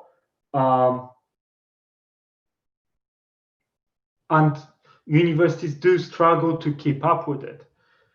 Luckily, some courses take a hybrid approach, and my course is one of those. What I mean by it, that we do have certain structure that we agreed on for several years, right? But within that structure, what we deliver and how we deliver it changes from year to year in the response to industry. That every year, even now during pandemic, next week, next Thursday, we will have a graduate show for our graduates with industry links with people from the industry who will see the games, will see the value of potential employment of those people, and seeing are there any good candidates. Like the game I've shown you, like the Frog Island, they got accepted to Transfuser. They already being approached by publishers, and they still did not graduate de facto because they are still students. We still need to hold graduation show, exam board. They still need to get the documents. And what we are doing is that despite being game design course and being BA, so not very scientific, we do teach programming from day one. That we cut down programming from a lot of hardcore, low-level technical solutions to very streamlined game-like approach. So you can think like in terms of bolt or playmaker. So it's dedicated, focused purely on making games. But we teach C#. Like we do teach like programming, how to write lines of code. And I'm pushing my students, like during first year, last year they had to make around 15 games. This year it grew to around 30. For next year, I'm planning to increase amount even higher. That we are doing lots of problem-solving challenges, that we are asking students to take part in game jams, that we, like I organized this year a global game jam. So I expanded our small game jam and become like part of global game jam community to ask like our alumni to come back and be part of the event. And some other universities are not doing that, and they just teach theory, and that theory can be easily found on Kama Sutra, on Twitter, on like interviews, on GDC Vault, other things like who you want to be, like who you want your student to be at the end of the course, right? For me, I did not have the greatest experience from my bachelor's, and I sworn to myself that if I'll ever teach, and I do teach now, I'll do my best to make sure that any student that comes to me will be as employable as they can be within 3 years. That I want to give them better experience than if they'll be on YouTube for those 3 years, if they will be on Udemy for those 3 years, if they will be self-taught for those 3 years. I want them to teach them it's not only about games, it's also about pitching, it's about soft skills, it's about communicating with other people, it's about having the individual experience as a solo dev, but it's also about team experience, not only with other game designers, but maybe sound art students, game art students, students like from even totally unrelated fields like fashion, like maybe they want up like game like Barbie showcase to have something interactive to present their outfits and stuff like that. I want my students to be as employable as they can be. So when I invite my industry contact on the show and I'm standing alongside my students on the show, I know that they are proud from the work they are showing, that it's the best what they can do at this moment, but at the same time that they are employable and they can learn on the job, that they don't fear to be challenged, that they don't fear to be put in a position where they have to come up with solution and it's very short deadline and it's game breaking fix, and maybe what they do won't be the prettiest solution, but will be a solution that works, and somebody more experienced can have a look on it when they will be available. So I'm really focused on that employability factor of my students, and I want them to be happy, from that experience, especially that, in UK, education is semi-free because you have to take a loan or pay yourself. If you're international, you can only pay by yourself, much higher fee. So, we're talking about people's future and what they can do. And, we do have high dropout rate. That year one is, I don't know, quarter, half of the students drops out. They find it's not for them. But those who stay, those who graduate, those who, keep the grit, keep the perseverance, keep the motivation and passion for games, they end up employed in the industry by a variety of companies. And like we had people being employed by Sony, by Microsoft, by Ubisoft, Playground, so on and so forth. Like we had like people like all over the place, and we are proud from those connections. And to upkeep them, like we have to deliver quality. Like this year, third year in a row, like we have a student satisfaction over 90%. And this year we are higher than average for the sector, like any other game courses in UK, by 10%. Because our students, at the end of 3-year journey, they are satisfied with what they experience, they are grateful for it, and yes, there might be bumps and challenges on the way, because like now we've got pandemic, so we have to deliver classes like this online for last few months. It's not what people sign up for, but we are doing our best to ensure people get the worth for the value, and we go above and beyond to secure that.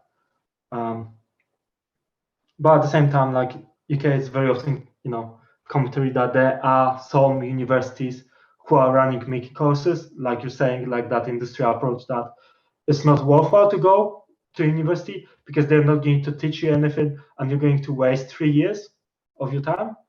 And this is why I always say to my students, like, not to limit themselves to what we are telling them to do. Like, if there are talks outside of university, I send emails about that. If there are competitions outside of university, like game jams or events like now Hyper Casual Jam by Ketchup and Voodoo, I'm mailing my students, like I'm trying to make sure they are having access to opportunities I did not have when I was a student, and that they are motivated to take upon those opportunities and explore those other fields, so they have the best understanding of the industry and skills they need to get into it. But it's not easy, and I know there are courses that are limiting their curriculum to like stuff on YouTube, which is ridiculous. But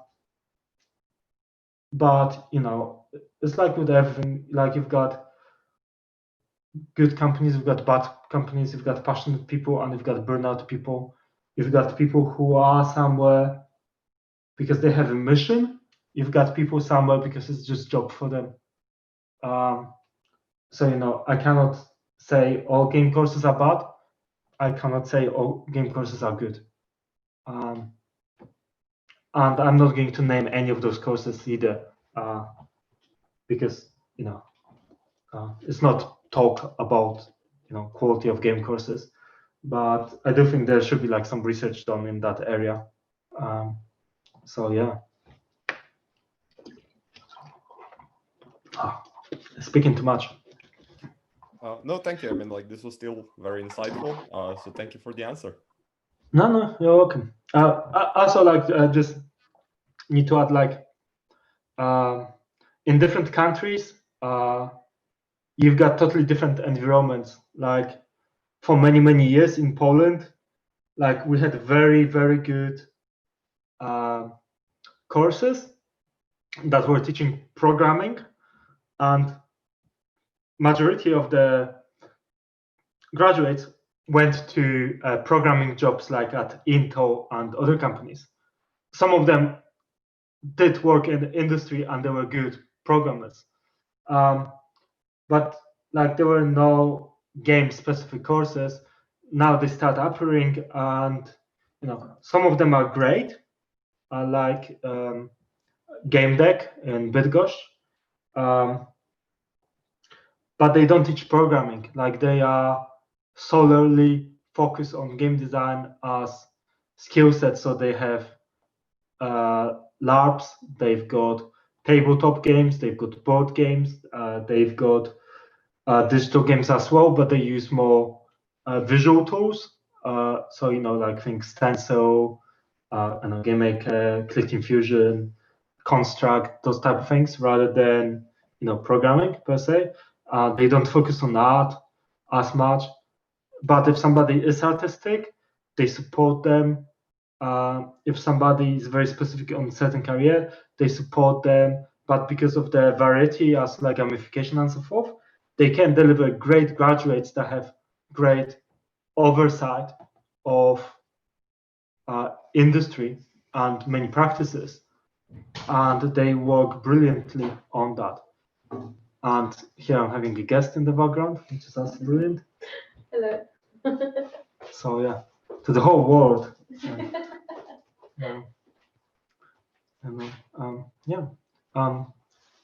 Any other questions or anybody shouting that I'm wrong?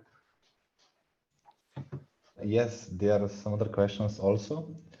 Cool. And first of all, your sister is saying hi and that you're doing Yeah. well. Yes, I noticed that. And next question is from Oscar.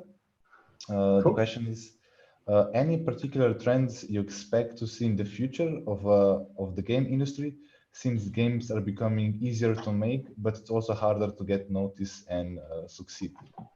Yeah, it's kind of interesting. Like one of the last industry guest speakers, which we had for the course, which I was able to attract this year, was Oliver twins. You may know them as founders of Dizzy. Back in the day, in the 80s, they were like the twin duo was responsible for 14% of the whole UK game market, just two people, right? So they had lots and lots of experience to share across almost 40, 50 years, kind of, they're making games. Their take is that to a certain degree, future of games will be services like OnLive, Stadia, PlayStation Now, streaming. They base their argument on a very simple premise that comfort is always going to win. And if you think about it, what happened with Netflix? Like before Netflix, everybody had a TV cable. Like some fancy people had HBO because they could afford that, but everybody had TV cable. And when Netflix came, like suddenly people were like, "Oh, I can pay just $5.99, $7.99, and have all those shows like from all over the place, and like all the movies in one place. Like anything I want, it's just here." And because of that, it really, really grew. Over time, obviously, like other companies were like, "Oh, we are losing money here." So then they started to do like Hulu, Amazon Prime Videos, Disney Plus, and so forth to monetize. But now the market becomes too saturated that everybody are trying to have a share, and just people are losing money. So it'll be interesting to see how instantaneous play will happen, because if you think about it, like if I can play, let's say, Death Stranding when it's being released as an exclusive for PlayStation on my PC, on my smartphone, on my telly, and not paying for the hardware, why not? If, you know, I can pick up like any game from library, like now trends, like, you know, Xbox Gold, or like, you know, Apple system as well, that you pay a certain price every month and you've got access to so many games for free and you can just play them and experience them. Why not? Like that's what happened. Like back in the day, we had, you know, we had the movies on VHS tapes and we had to rent them out physically, like Blockbuster and so forth. These days, everything is online, is streamed. You don't own anything because you don't want to. You want to be mobile. You want to be able to change city or flat, you know, for a job, for a relationship, you know. So I can agree in that regard with them that clearly game streaming will be much bigger trend, and seeing how platforms like Twitch, Facebook gaming, you know, YouTube gaming are popular among people, you know, like something like parents can understand why would you watch somebody else playing a game if you can play the game? And, you know, like me coming back, why you watch a game of football, Manchester versus Liverpool, if you can play football yourself? Like, you know, yes, you play football, but it's like a totally different experience and skill set. So, you know, surely, like, you know, esports will stabilize and it needs more diversity. Like there is more interest than games available. On the other hand, yes, you've got like, you know, dominant games like, you know, Counter-Strike, StarCraft, League of Legends, and so forth. But it's like, okay, so you've got, for this genre, you've got this game. But then what Rocket League did, like, who taught CCAS and like football or basketball? Like they made it and they just created their own niche.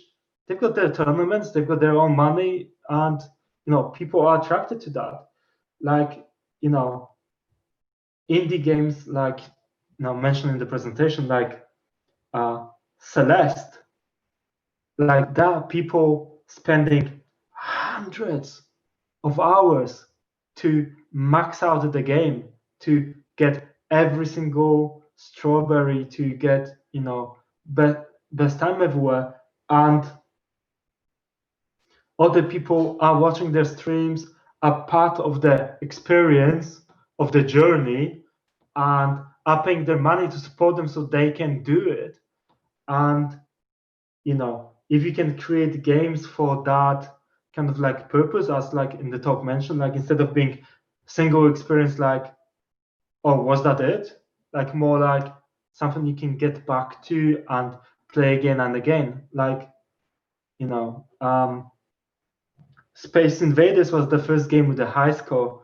Pac-Man was the first game with possible maximum perfect score of, you know, getting everything that was there in the game with the crash screen. But then when that was achieved, speed running was created. Like, it's not only about how fast you can achieve the perfect, like how that you can achieve perfect score, but how fast you can do it.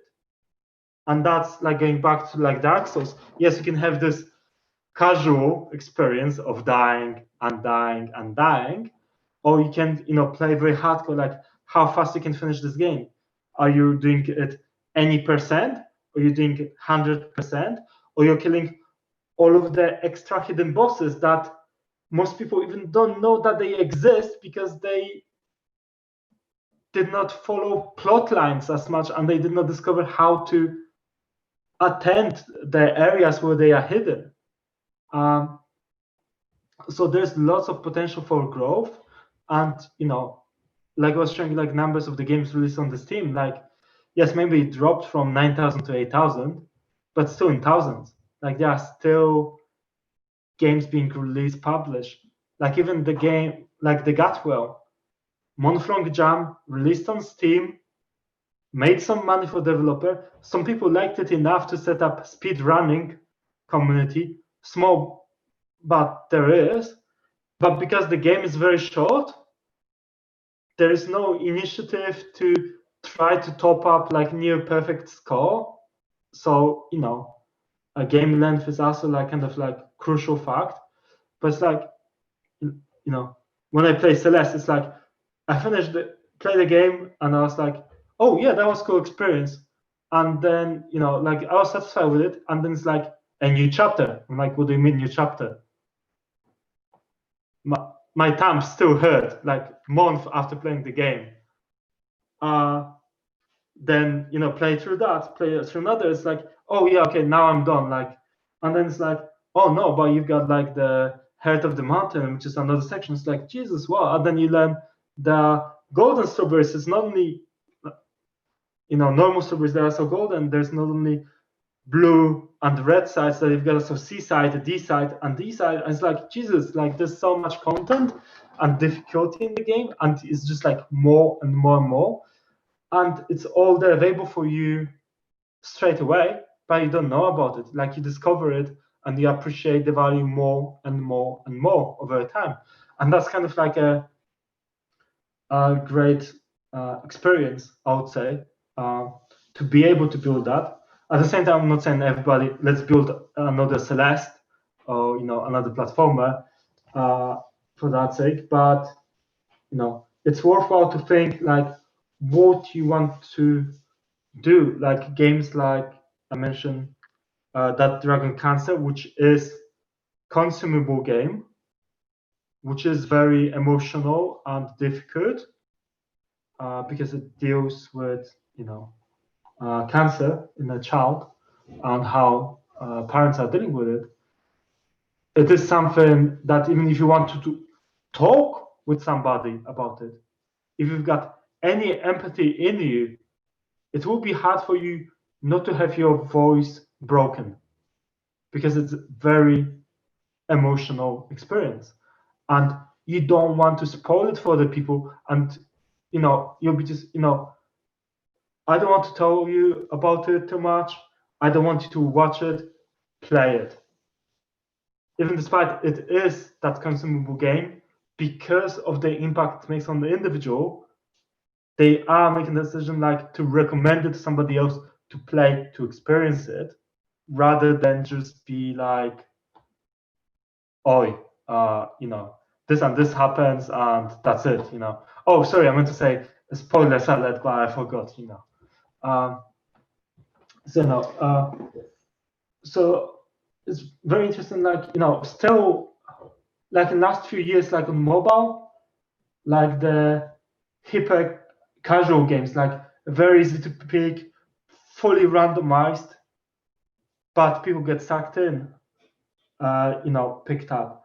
Or like the whole IO movement, that you've got games that are being played by AI using names of other players, but some of them you have real players, but you don't know about it. And other games you think you've got real players, but you don't.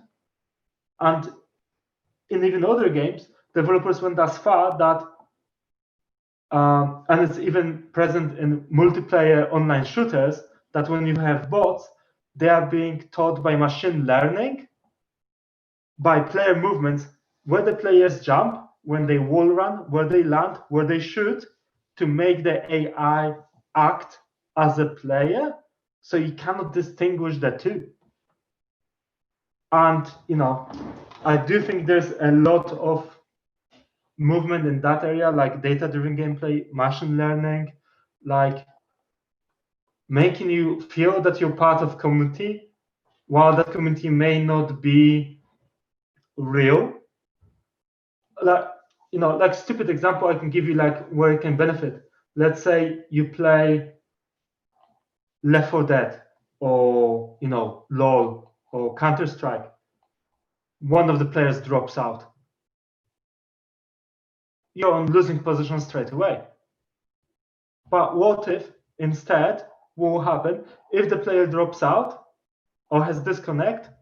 AI kicks in, takes over, plays to similar level of quality of that player, and keeping you in that experience rather than being a stupid bot that's just aimlessly running. And then if you re-log in, AI switches off, but the game didn't stop. You didn't lose. You didn't fall behind. Like, there's still the level equal to playfield. Like, I'll totally play like Overwatch then, or like team games like LoL, if I know that can happen. And not like now I'm like trying to play, and I find like in playing LoL or Head of the Storm, like playing with bots being more reliable than playing with other players, which are randomly assigned to me.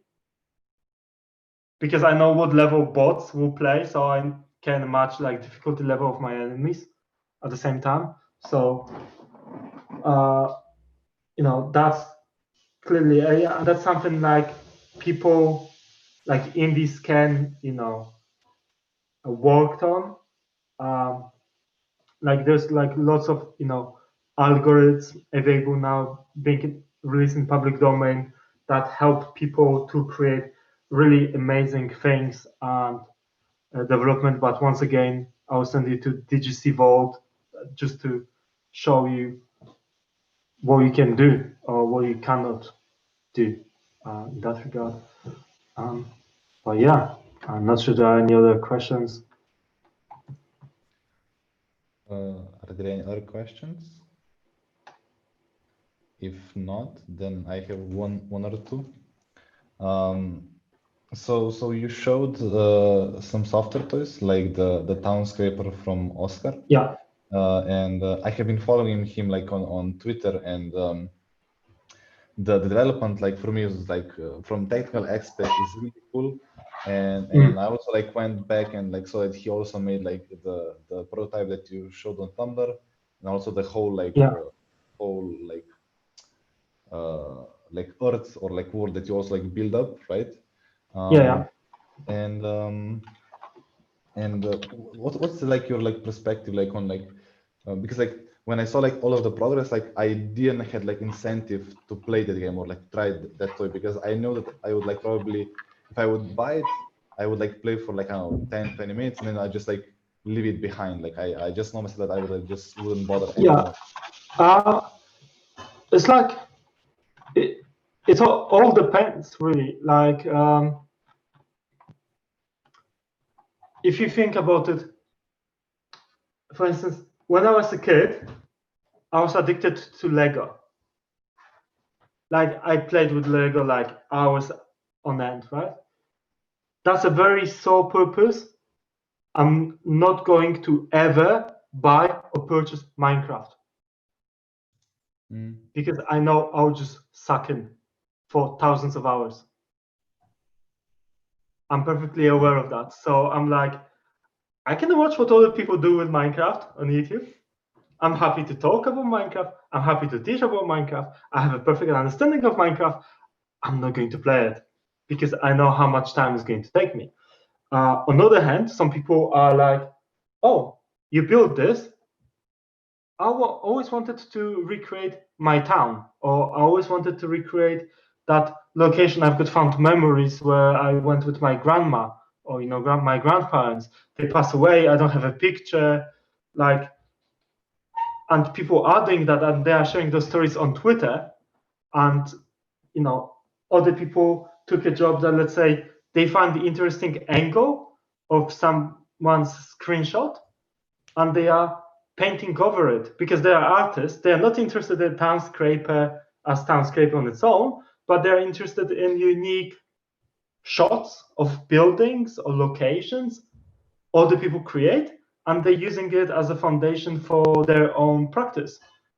And it's just great. And like I said at the beginning of the talk, it may not be for everybody, and like software toys may not be for everybody. And like you said, Rob, like in your case, because you follow up the development, the project inside out, you just play it and you're going to live it. But on the other hand, if you have a little niece or somebody coming over and wanting to do something on your computer, if you've got that Town Scraper, I bet they can get busy on a very long time and leave you at peace. So, it may be worthwhile investment, but at the same time, they might be like, oh, I don't like it. But some kids will like totally go into it because they love building sandcastles. And if you take them to the beach, they would just do that for hours on end. So, you know, so there are just different type of people, and that's kind of like the beauty, that because our market, like the market grew so much, like we do have those niches that we've got, like games, like, you know, you've got like Rogue that made all those like hardcore roguelike games like Jupiter Hell, NetHack, and so forth. But then you've got like roguelike light, like, you know, faster than light, FTL, for instance, or you've got, you know, even just like roguelite lights, like if you think about it, Diablo, like you've got random generation of terrain, you've got random items, you can enable permadeath from Diablo 1. So to degree, you could argue that Diablo is not action RPG, that is like one of the very first rogue-like lights, because it has certain elements of it, but because they push it so far in different direction, like it defined a new genre. Or like Dark Souls that was mentioned earlier. Like back in the day, people would just say, oh yeah, it's just another action game, like action RPG, whatever. But then because of its difficulty level being so high and so punishing, and like forcing people to play through that pain, it gained like fame of being like, you know, Dark Souls like, you know, that it kind of is defining its own niche, its own subgenre. But, you know, who am I telling you that it is a genre of the games, right? It's only time going to tell if there will be like more and more titles building from it. But yeah, any other questions by anybody? I'm like trying to jump between like the YouTube and here. Also like one question, like just last question from me. Cool. You like going back to like the Giraffe and Wombat and like and you said like that Goldfish. Yeah. Building, like you can build games as like an infinite system, like a Hearthstone, or like you know, like or you could be like more like as an experience, right? If you would be like in let's say if that you would be like 10 years younger and like in position of like making your own indie studio, which path would you go? Like would you go more for like creating like some kind of like experience, like kind of like, you know, like something like Fantastic Fetus, or you create like more kind of like long-term experience, like infinite like experience, like maybe Astroneers and games like that? It's kind of tricky for me because, like, you know, I built the community. I'm making games, and it's more kind of like games for myself that I want to play. Like there are more smaller kind of like prototype experiences, but at the same time,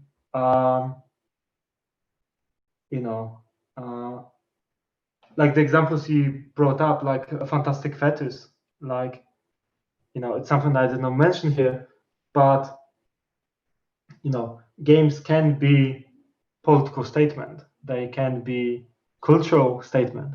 Like Fantastic Fetus is that sort of game. Pandemic Inc., to a degree, is that type of game, which now has been banned in China because of, you know, developments. But then, you know, like you mentioned Hearthstone, like you may think, oh, like I won't be able to ever do Hearthstone and so forth. But then we've got a game like Far Area.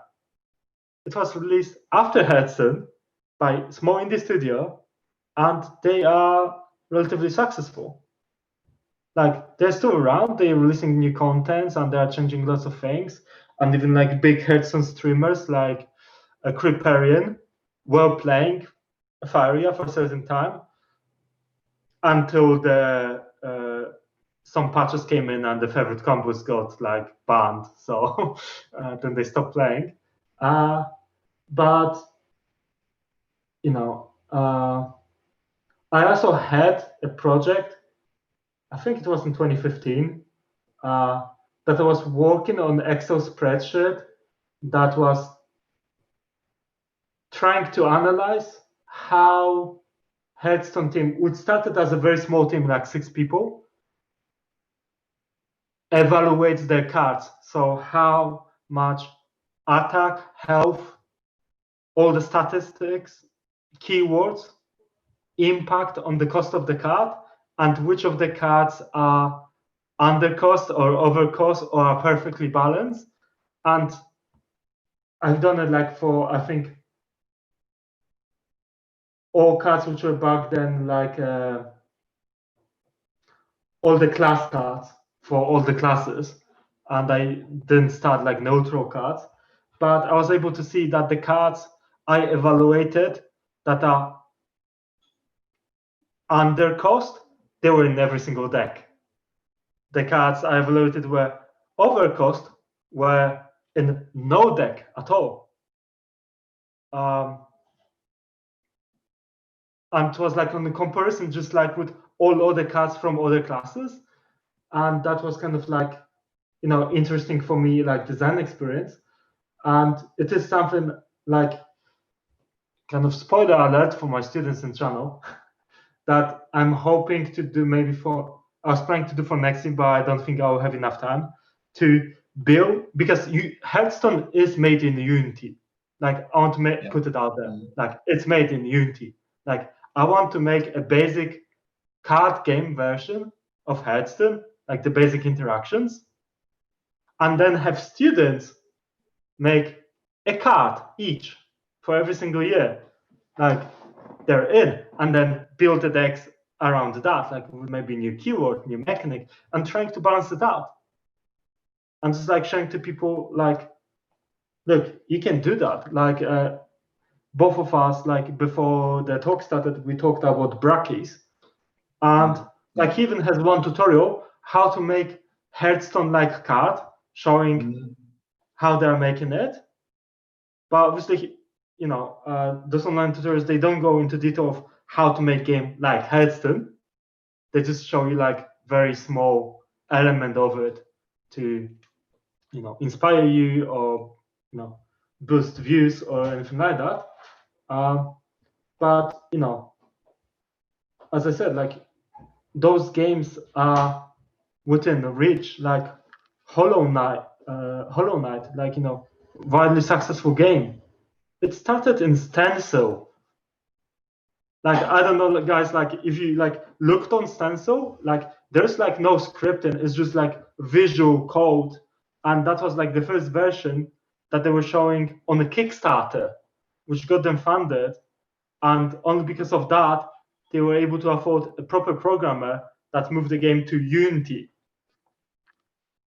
But the game was playable, was looking good enough to be funded on Kickstarter and make lots of money, and was made in Stencil, which is advertised as a visual coding tool for teenagers.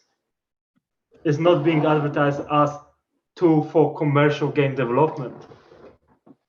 And it's, you know, really fascinating, like seeing, you know, stories like that, like where projects were and where they were released. And like even you got like we had like big titles like Wastelands 2 was Unity. Double Fine Kickstarter games were Unity originally. If I recall correctly, like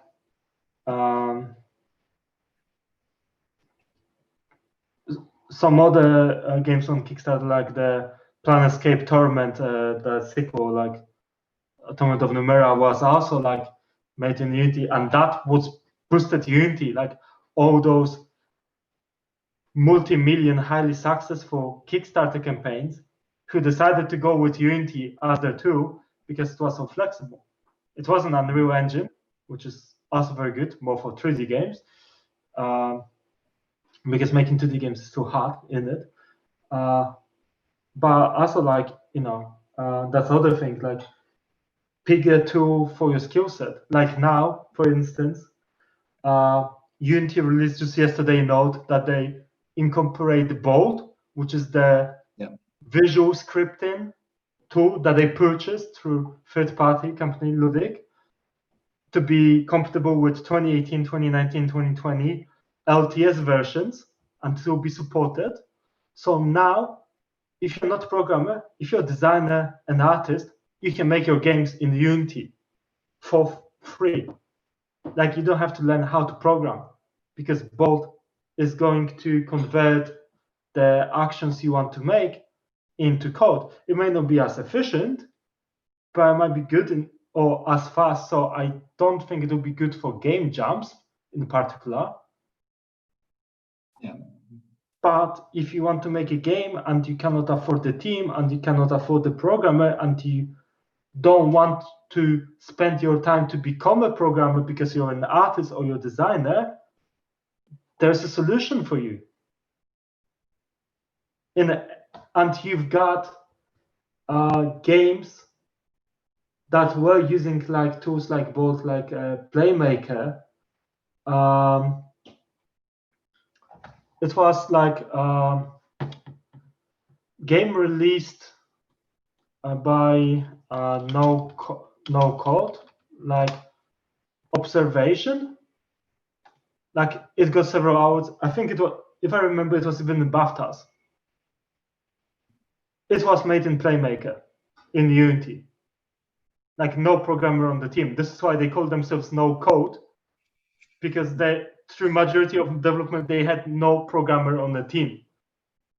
Only later on in development, when they start picking some hours and money in, they were able to get a programmer who agreed to work that they have main logic created in that Playmaker, but some things that they could not do in Playmaker, they will code so it will be compatible with Playmaker, so that the main designer behind the game was still able to work on the game. And that's like amazing. That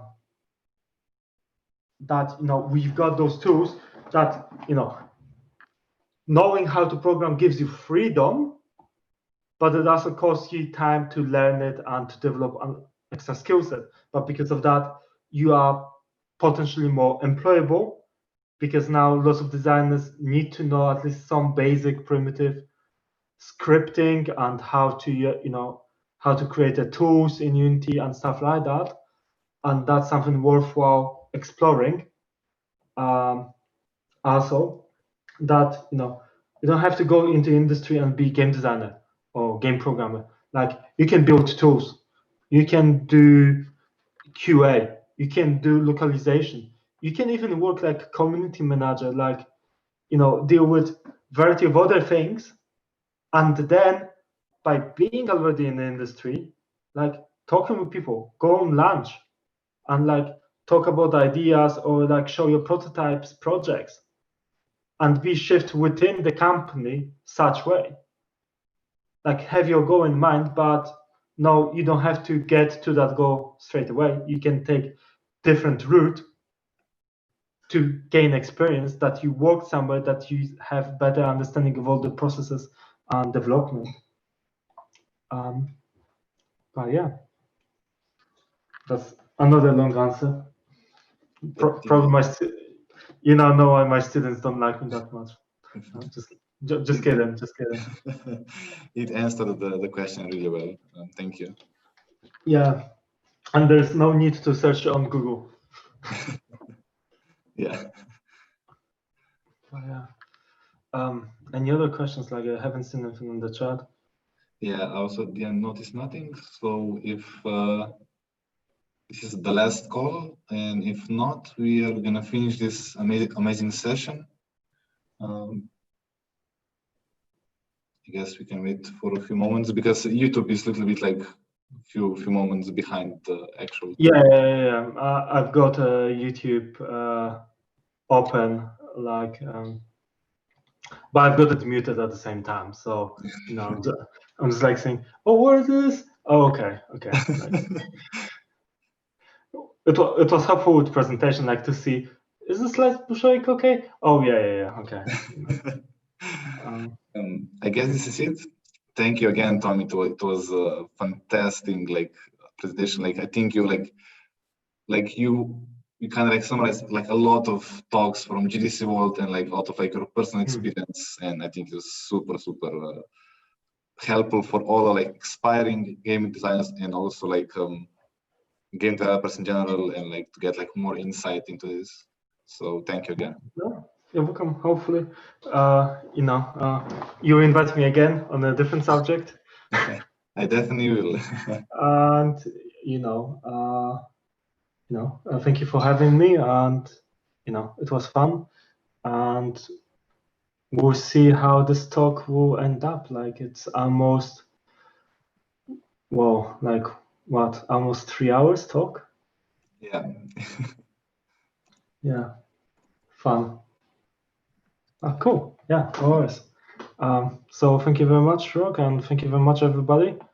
I'll still hang around in case any questions will pop up, but I'm seeing people going, so it's brilliant. Cool. Thank you very much. Yeah, I guess Primož will end the call and this is Zoom call and also the stream if I get him online. But yeah, that's basically it. That's the end. Yeah. It's just I was just write to people.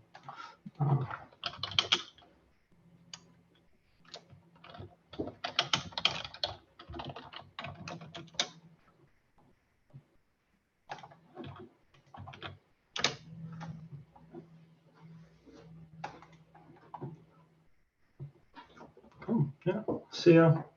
Okay. I can just wait patiently. Yeah. Me too, I guess. I guess you can leave, I guess, and then we'll see what happens. I guess you can try to leave the call and then let's see what happens. I already got a recommendation from Victor to watch Xbox event. Again, you're welcome, Brain. Thank you very much. Thank you, normal person. A very interesting name tag.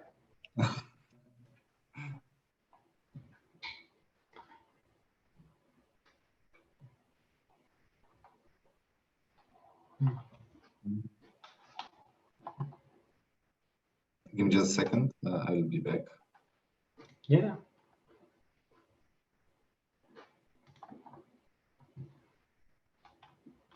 Cool.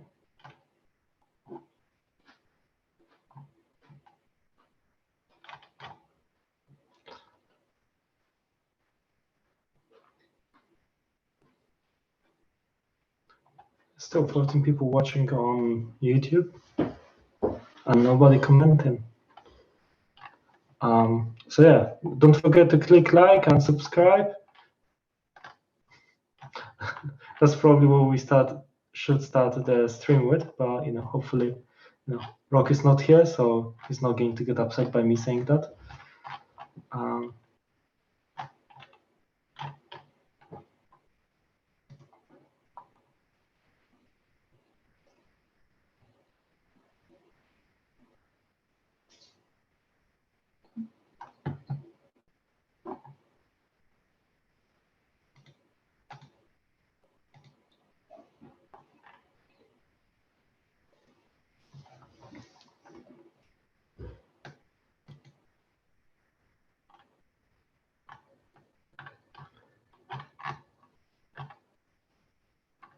Cool. 12 still watching.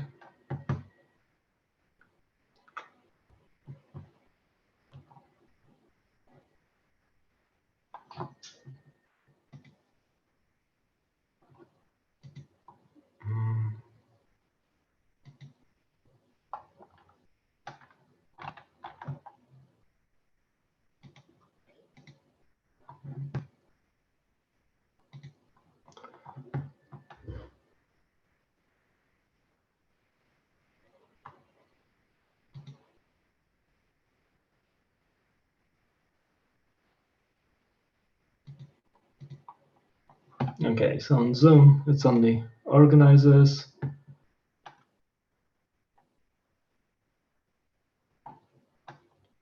Cool. You're welcome, Oscar. I hope you had fun. I'm glad that you enjoyed it.